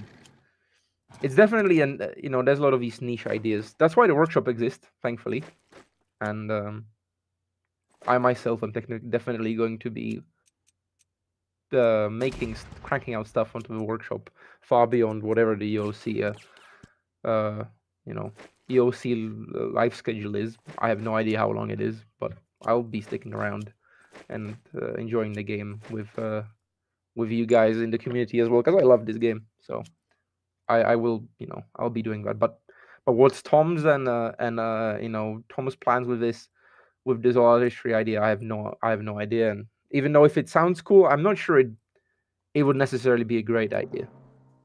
There's always a lot of production costs and things that need to be considered, I suppose. No, yeah, I say, I wanted to return for a second to the side, like huge maps and everything, huge scenarios. One thing is, yes, like there is the matter of it being boring to play and being ultimately it being boring to make. Yes. But there's also the balancing issues. Like if you make things too wide, too deep, same with campaigns as well, by the way. It's gonna get, like, you're gonna have like the typical snowballing like problems, or like snowballing in both ways. So either you're becoming constantly more and more powerful, or becoming like constantly weaker and weaker and weaker, because like it's just no way for you to survive. Like it gets getting progressively difficult because you made some early mistakes. And so what the... I should have switched to the development version, from the development version. It's another crash. It's not wonderful. Don't worry about this, people. These are like pretty much just like development version screw ups.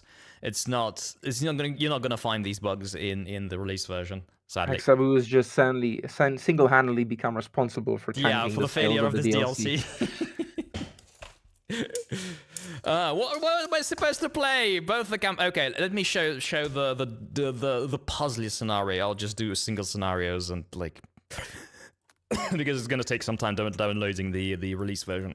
Meanwhile, Tom, what do you think about the whole I guess what do you think about the whole Iran alternative thing stuff? Well, we kind of entered Iran. I think in Stalingrad we had a scenario that goes down to Tabriz, which is in Iran. Yeah. So we kind of touched on that. That's it's always been like war games have historically liked to go there. If we're being faithful to history, then we know that was completely impossible, right? And if anything, this game has tried to be historical. We know it's not. We discussed it. It's a game. It's not a simulation, but it's a game that tries to be grounded in reality. If you go to if you go to Iran, then that's. I mean, I think it's potentially interesting with this system, but it's also maybe outside the mandate of this game. The way I see it, like this game has a clear mandate of like sticking to history. Every scenario setup is researched, and it's not done as a kind of a fun kind of yoo-hoo sandbox. It's more like it tries to be faithful to history. So I don't know. I don't feel like it would be in the spirit of the game to do completely. I think it's fun in the system potentially, because you could do all these things. You have the right number of HQs. You could have a perfectly like a perfect continuity between units. You could have a really sweet core force. It could be a lot of fun to play, but it's on UOC too. So it's something with the UOC system that plays this. Maybe one day, but I don't think it's for UFC2. Like I don't think a complete, to be completely honest, I don't think a completely fictional campaign is for us. I think alt history is like good flavoring for our campaigns, and they're a lot of fun. Especially Charles was very prolific in making them. Now we have Frank kind of continuing to carry that mantle, but I think they're more of a flavor. I see them as a flavor. That's I guess my fun word on that. Yeah, I'm personally not looking forward to doing alternative history scenario. I'll just have to imagine things, and I hate imagining things. So yeah. It's actually quite interesting, the different views that people have on this. When I was creating the concept for Zitadelle, I don't want to talk about myself too much, but Yeah, please do. When I was creating the initial concept for Zitadelle to propose to Tom and to Daniel, of course, I really had to like wrap my head around how to like do this alternative branch, these alternative branches, because really I wanted to do some alt history. I was hoping, that I could be squeezed in. It's always been, the alt history branches have always been really fun in the German campaigns, especially Nez and Fox. I love those. I like them more than the historical ones in that one. But there had to be something interesting. Panzer Corps games, they like to throw you into Kursk and then kind of hit the reset switch where the Germans go back towards Moscow and they go back to winning 1941 style again. It's more difficult this time, but the general idea is always there. And I really like thought about how to make it somewhat believable, how to base it on something. And thankfully, a good old Austrian painter, certain Austrian painter has actually ended up being quite helpful to me because he himself has considered moving the German forces from Zitadelle when it was already falling apart, stop the operation, send them off to Italy to help stop the Allies, and build a strategic reserve in France in case of an Allied invasion. So boom, amazing! I have my little reason why this whole thing would happen. It's not like complete made up bullshit anymore. So that was a relief. Thank you, unnamed Austrian painter. That's the only thing I'm going to thank you for. So yeah, he did that for me, and then the whole northern thing. Well, that one was a little bit more imaginary, I suppose. But in 1942, the 11th Army that was fighting in the Crimea was freed up to go north, take Leningrad. They didn't end up taking it. They ended up just stopping a Soviet offensive and then being redeployed. Part of it being redeployed, part of it stayed there, I think. So there was a good precedence of just taking an army and putting it somewhere.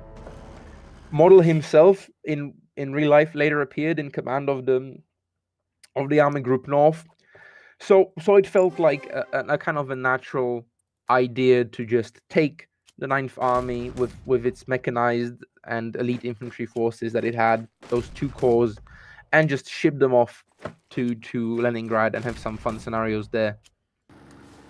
It was more imaginary, but the Germans and the Finns did plan operations to take the Murmansk Railroad multiple times. The Germans did plan on taking Leningrad multiple times. They tried re-encircling it multiple times. It wasn't that big of a stretch, and it felt interesting. If I had to find justification for the Germans, breaking out and rushing towards Moscow again, or towards Stalingrad again, it would have really felt half-baked. It didn't really make sense to me. Historically, there was not much I couldn't really see good reason for it. There could be an argument that the Germans did have the whole Kuban bridgehead they plan on breaking out of again and start restarting operations in southern Russia. That thought has in fact crossed my mind multiple times. Oh, maybe I should make the alt south branch them going around the Sea of Azov and reconnecting with the command bridge and breaking out back into the Caucasus. But then I stopped and I had a bit of thought about what I wanted to achieve with the missions in Zitadelle, with the limited amount of missions I had per branch. And I realized that wouldn't really make them interesting. We would just be having a rerun of Stalingrad missions around the Caucasus with just, later period units, and it just didn't seem interesting. It didn't seem fun. So instead I opted to propose this more grounded, you could say, a version, and I think it worked out well. There was plenty of material to work with. I think others on the team have also enjoyed that decision. I think the only concerns there were is about the way I structured the campaign in Italy. There were some concerns originally that it's going to be a little weird, but I think in the end we've actually managed to pull it off quite well. And any goofy historical behavior aside, that maybe is a little silly. It is more believable than the Germans doing some crazy mission to the moon stuff, which is of course a metaphor. Yeah, it's I'd say like it's a good approach to this because generally I'd say like okay, like since the name has been mentioned, I think Panzer Corps 2 has been going in the right direction and recently, so they have been like doing like these DLCs in like 44, 45 when they split. So they had like the historical branch and the ahistorical branch, and the historical, yeah, so they do like all these defensive battles and everything, but ahistorical, oh yeah, we managed to kind of win in Kursk, we won elsewhere. And then it just takes off into the wild land, and like they have like the doing like the releasing the next 1946 DLC next month, and it's gonna be completely crazy. And I think there is just like it's fine that like different games take different niches, and I think generally Panzer Corps, for being what it is, essentially like a very expanded and very advanced clone of Panzer General, it's kind of very much in that tradition, because in Panzer General creates the classic like progression of German missions. Oh, you win in France, you win in then you go Sea Lion, Poland, France, Sea Lion, maybe Norway somewhere in between, and then you go to the Soviet Union, win 41, and then you go to America, Oak Ridge, stuff like that, right? So you have this standard progression, and like going like into the moon, and even like I know that like even Panzer Corps 2 is trying to do new things, but it's going like into crazy things because like those things were impossible, completely impossible. But like with the Unity of Command, I believe that even with the wild things that we might, even the wild things that we introduce, I think should be somewhat sensible. At least like the official stuff, because I think generally the Unity of Command system of combat is more historical, more realistic than the Panzer General system, even though it's based on like at least originates in Panzer General system as far as I know. So I think it just, even the system itself, even the game mechanics kind of ask for a more realistic approach in the scenarios as well. Yeah, that's my opinion.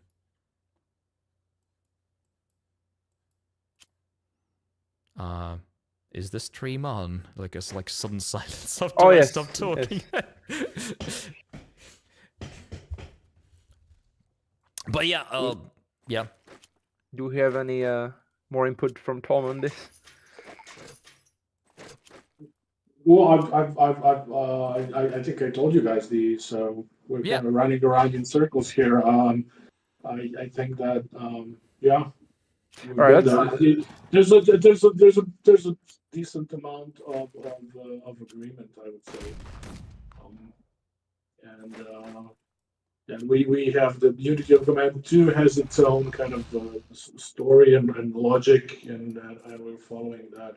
But it would be interesting, and especially the question says is like you're unhindered by reality and can thereby focus on more interesting setups. True, true. Just not, I think, for UFC. Yeah, and there's also like once again like okay, we're gonna turn we're not turning this into a competition between Panzer Corps 2 and Unity of Command, but like if you look at Panzer Corps 2, it actually has lots of like it's one of the strengths of the game is that you have lots of customization. So you have your own core force which goes from one mission to the other, and you can decide what you actually bring, and you can actually have different setups for your campaigns because you have like various bonuses and penalties which you don't have in Unity of Command, and you have set initial units that like you have some control over, but it's indirect, right? So you have these kinds of elements. So I absolutely agree. So like trying to fantasize and look into possible scenarios is absolutely great, and we should go for that.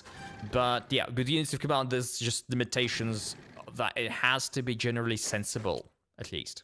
But yeah, like why not? Why not create new scenarios? But still, the maps are there. The maps are there. Like within the existing maps, just get crazy.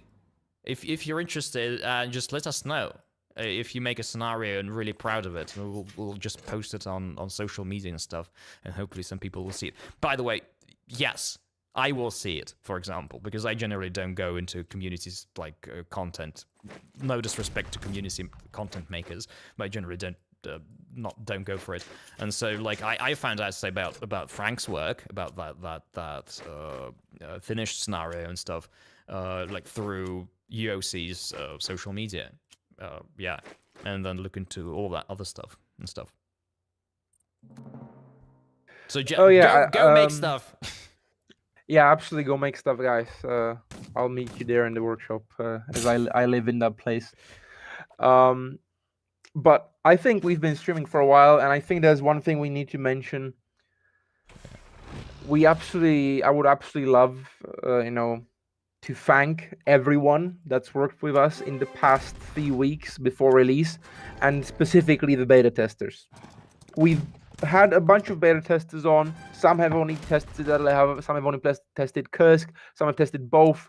They have been extremely invaluable in getting this DLC out in the format it is. I hope that it really has been perfected thanks to them. So I would like to just help them on stream right now. You've been absolutely invaluable. It's been great working with you. If you're listening, I'll be raising a cup to cheering you on. But yeah, absolutely. Thanks a lot, guys. It's been really important to us. And especially and personally to me, it's been an interesting experience actually having testers for my center for something I've made since as a community previously as someone who made stuff as a community member.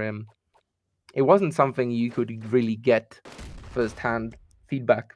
Really an interesting experience. And again, as I said, the content has really been impacted in a very positive way thanks to your contribution. That's a good call to mention the beta testers.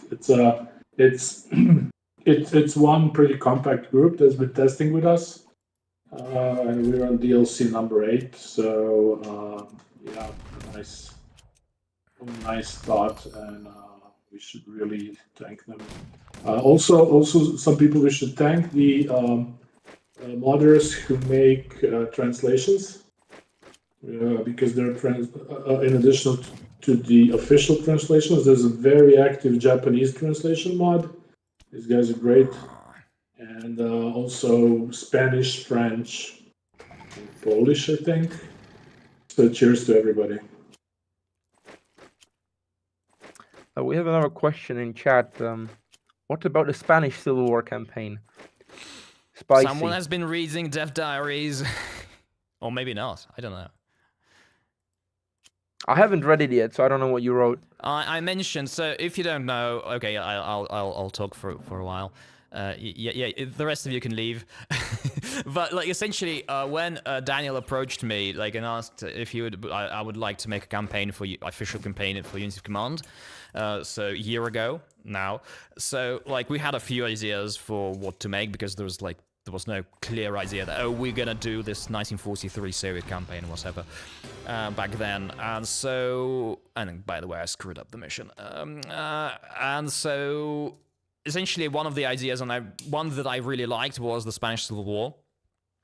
Partly because like I know the language, and so I can actually look into all of the probably find some archival documents and read Spanish language history of this, right? So, and I was really looking forward to it, right? So it could be obviously a mini campaign, because also a year ago I was really I know nothing about this stuff. Oh, I know how to play this game really well, maybe. Not this time, but then I kind of, I've never done it. So Spanish Civil War would be a really nice kind of small campaign, because obviously you wouldn't be able to squeeze maybe a 16 scenario campaign out of it now. But it was a civil war after all, despite there being conventional battles, right? So but it would be a nice small campaign, maybe 6 or 7 scenarios, and I would be I was kind of excited about doing research of it, but then. Yeah, Kursk came. We're oh, we need to do Kursk, and that's obvious. So I'd say my answer, and I wonder what your thoughts are. So my answer to this is Spanish Civil War would be very interesting, and it's generally not very well covered period, and it's kind of important to World War II, generally considered to be. But I think there are things that will trump it, right? In terms of priority, that's my answer. Yeah, what does Tom think about this? By the way, that would be interesting to hear, I guess. Well, I don't have great knowledge of the Spanish Civil War, unfortunately. Sorry, sir. But even for the other campaigns, I don't it's the designers who go diving deep. There's the slight problem of the map being still blank in most of Spain. Oh yeah. I think at least half of Spain is unmapped. So somebody would have to take one for the team and do the mapping. And again, I don't have enough knowledge about the Spanish Civil War to tell you if there's if there's enough continuity, if the battles are a good fit for our system. Somebody would have to research and know and all of that. The research would be fun. I guess another thing is there interest? Yeah. Is there interest? Would people want to play that? I think Panzer Corps had the Spanish Civil War DLC. There was the DLC. Actually, it's generally hated. You mean for Panzer Corps 2? Yes, there is a Spanish Civil War DLC. It introduced some things that many people didn't like, and kind of generally hated. But it's actually remarkable for actually covering it, and it has interesting bits in it. Right. Maybe I can take a look. Again, it's really limiting because I don't know the history. To that. So I don't know. It's something to discuss. But as we said earlier on the stream, probably the highest priority is closing out the story with another Soviet DLC, and then we'll see where we go.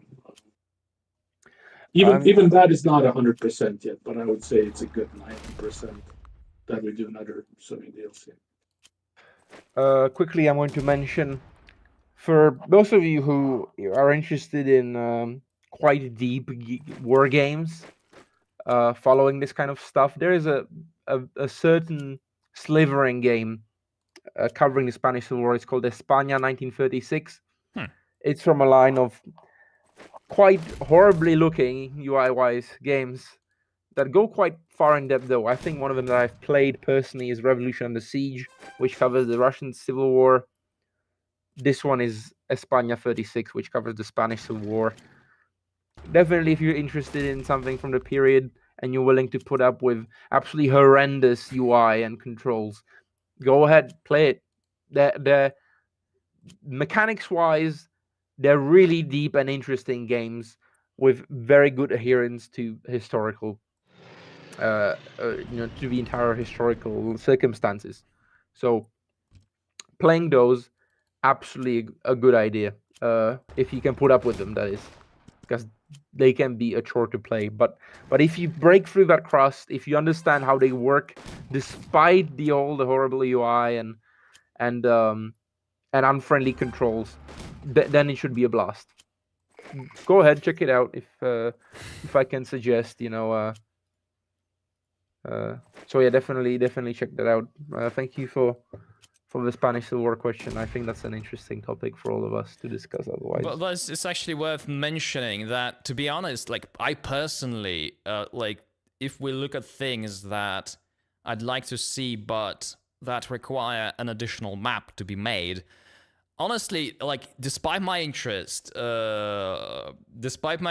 Spanish Civil War, and despite my knowing the language, and despite my loving the Spanish culture, specifically Spanish, it's I would much more I would love English failure.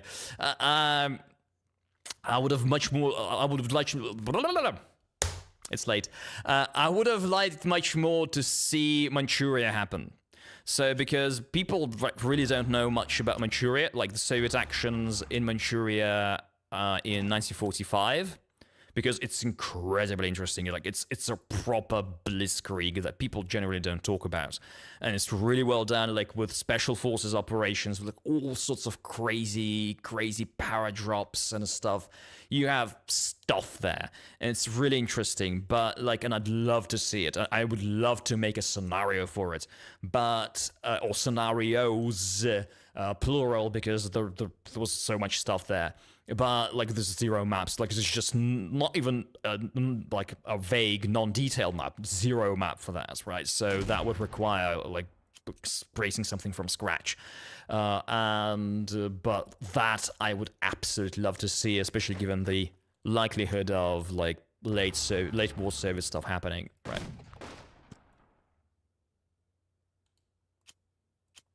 I've said Right. There's also the question of campaigns in China.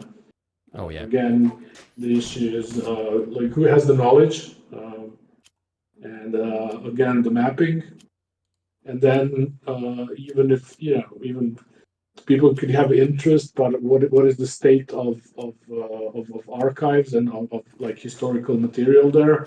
I watched a bunch of stuff on a World War II YouTube channel, and that's great, but that's not detailed enough for what we do. Yeah. So is there like who knows how to do it?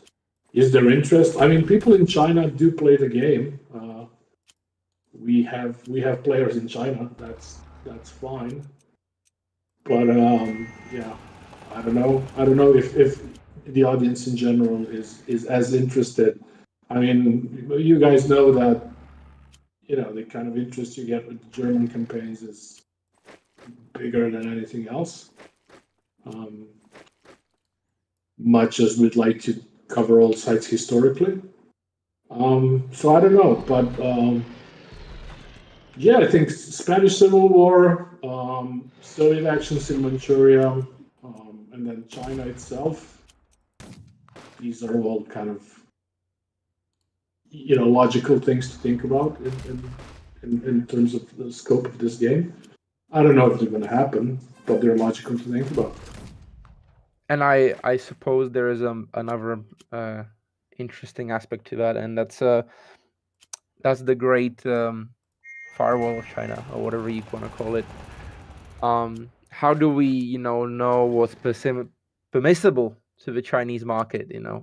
What if the game has nationalist Chinese units? What if it has Chiang Kai-shek's armies and not just communist? Is that gonna be automatically inaccessible to Chinese players? No, that much I can tell you. It's fine, but like it's still like I'd say we would need someone like someone on the inside, like from the inside and on the team, right? Someone who's familiar with the situation, who knows the language. That would be like an endeavor. But like generally, as far as I know, the kind of participation of nationalist China in fighting against Japan is kind of generally acceptable to be discussed in public in PRC these days. The good thing about this, by the way, is if this door is ever opened, there's a lot of interesting stuff, like the Japanese campaign on like Sumatra and Java, or like the Japanese campaign in Burma. The fighting in Indochina. All these things are technically kind of interesting. So I suppose a potential Chinese-Japanese Sino-Japanese war campaign would kind of squeeze the door out a little bit, open it a little bit up for these kind of interesting ideas and scenarios. The sad thing, of course, about this theater is that it's kind of light on tanks and specialized, and even how it's an infantry howitzer can be a specialized asset in something like that. The scale is a little strange to. Could be, I can imagine the scale being strange to work with. Yeah. It's definitely something. Japanese weren't particularly keen on using heavy weapons. They were of the opinion that training of a soldier trumps all firepower, regardless of how much you have it, which of course ended up with the massacres that were the island hopping campaign, where the Americans would lose a couple hundred, maybe 1,000 soldiers killed and wounded, and the Japanese would be in the high thousands of killed. Yep. So, balancing a game around that, maybe not UOC. I feel like the system would definitely need to be personally. Maybe Tom has a more understanding of how the game technically works than any of us. So maybe he's of a different opinion. But me personally, as a player and as a scenario designer, I don't really see how the system right now in UOC 2 would be good for simulating conflicts like this in the Pacific. I feel like a branch of game with its own additions to the system and its own interpretation of the system would be necessary to really translate that well into fun gameplay.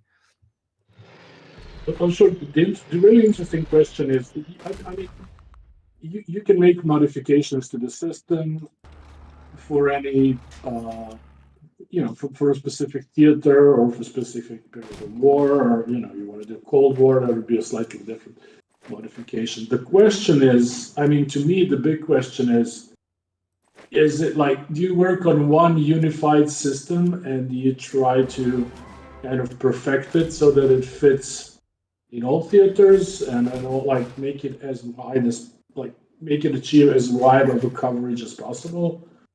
Or do you kind of splinter into, like make a, bite the bullet, make a modification of the system for, I don't know, for a smaller scale or for a different campaign, and then just make it different, kind of same origin but different, or you put everything into one system that tries to do everything, kind of like what is it called, the operational art of war tries to do.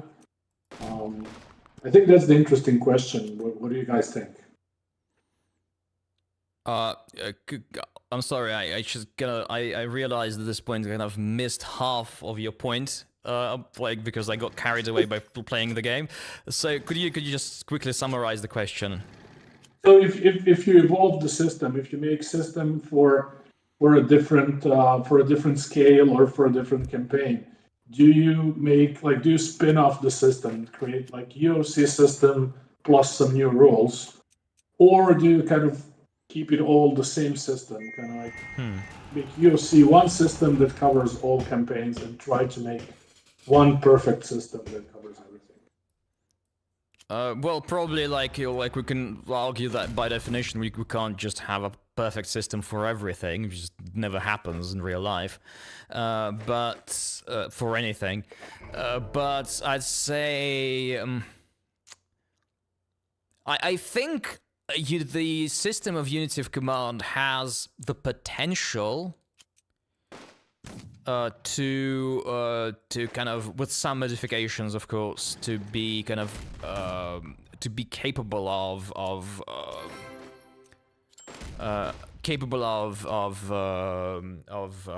simulating like different scales, different situations, because it's pretty abstract after all, right? So it's not very detailed. It's not like, oh, I have this particular thing, so all of the units have this, I don't know, World War II combined arms parameter, right? So which ties it like very strictly to the theater or to the period, right? So generally, yeah, you have like, look at this tank. You have like attack, defense, movement. Bang. Okay, you have this armor thing which kind of already kind of restricts. So you're probably not like, might have to, if we decide to like introduce unity of command, I don't know, in the medieval age, right? So we'll have to probably change this, right? So, but otherwise, it's roughly there. It's still like very abstract, very kind of generalized, not very specific to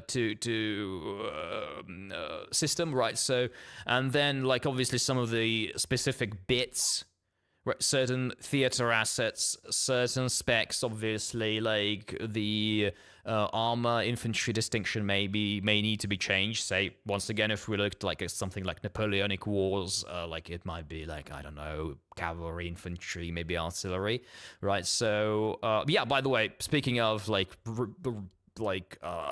maybe a limitation of unity of command system in the way it is now is say the absence of kind of individual artillery units, for example, and like there's no simulation of it because generally the game handles pretty high scale, so like every unit is a corps or a division generally, usually, right? So but if then you actually have like you don't have like these long range units because everything shoots into the next hex, right? So, and you kind of can't have like proper artillery, right? So that would have to be changed completely. The system doesn't have it, right? So I'd say generally, to be honest, my view is don't milk stuff, right? So if you want if you want to simulate a period and you have wargaming ideas, just create a new system, try to make something original, and just do it, right? So even if the period is something old, like World War II, and like just don't copy the Panzer General system, even if it's fun. Right, create something new. Like, don't modify. Just go for it. Obviously, if you're as a designer, I'm talking to budding designers, right? So, like, don't feel very confident. Obviously, try modifying things as experience and everything, but like, just create new things, please. Create new things. That's my point.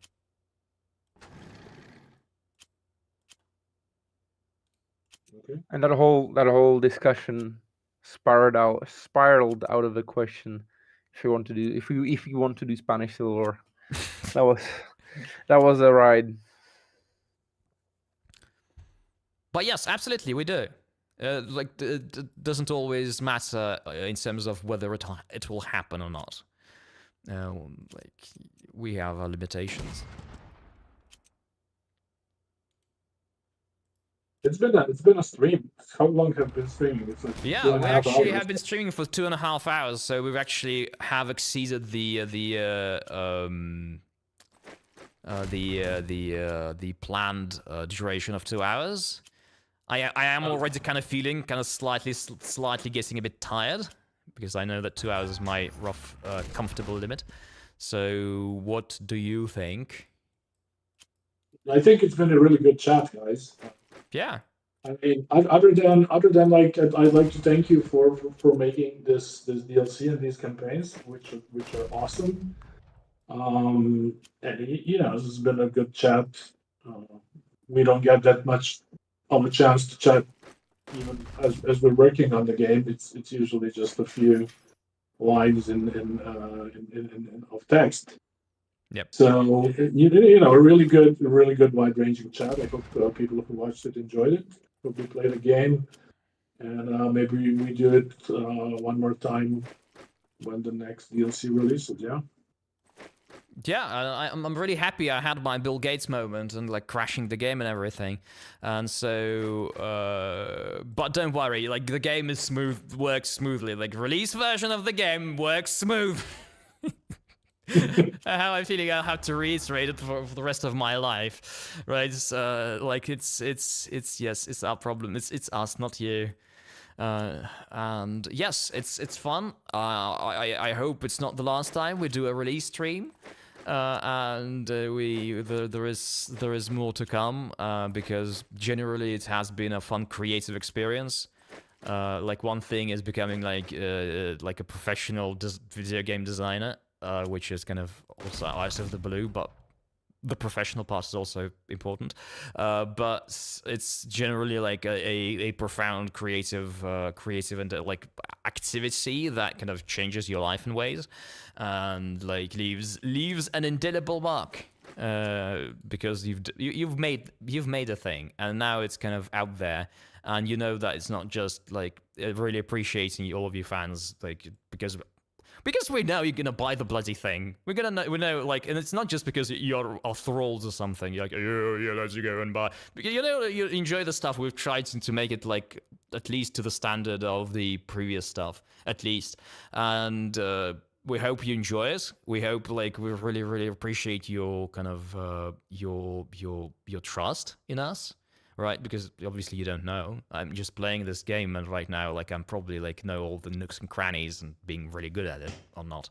All right, so but I'd like to thank you for like just believing in us and like getting into this DLC if you go and buy it, because it's like really nice to know that it's out there and people actually play it and maybe even enjoy it, and it's not for nothing. So, and like creating a thing that is not for nothing is like probably one of the best things in the world, right? I've said my word. Yeah. To wrap this up from my part again, I would like to this whole thing has been possible thanks to not only thanks to the opportunity, of course, given to me and to Hexabu by Daniel and Tom. I would also like to thank them as co-workers. It's been really fun working with them on this whole project. I would like to thank Hexabu as well. His experience navigating Russian archives has been absolutely invaluable to me as well. And again, testing, second opinions, and all that. Very, very important, very fun. And of course, as previously said, beta testers, but also the community members. Thank you very much, everyone, for sticking around. I hope you have fun. We tried really hard, so hopefully we don't disappoint you with this one. I'm really glad you guys are engaged in all the community members that engage with the dev diaries. All the comments, good or bad, they've been appreciated thoroughly. It's always nice to have this kind of connection with the community. But that's pretty much it for me. I think there's a lot of other things that could be talked about, but maybe maybe they should be left for the next stream someday in the future.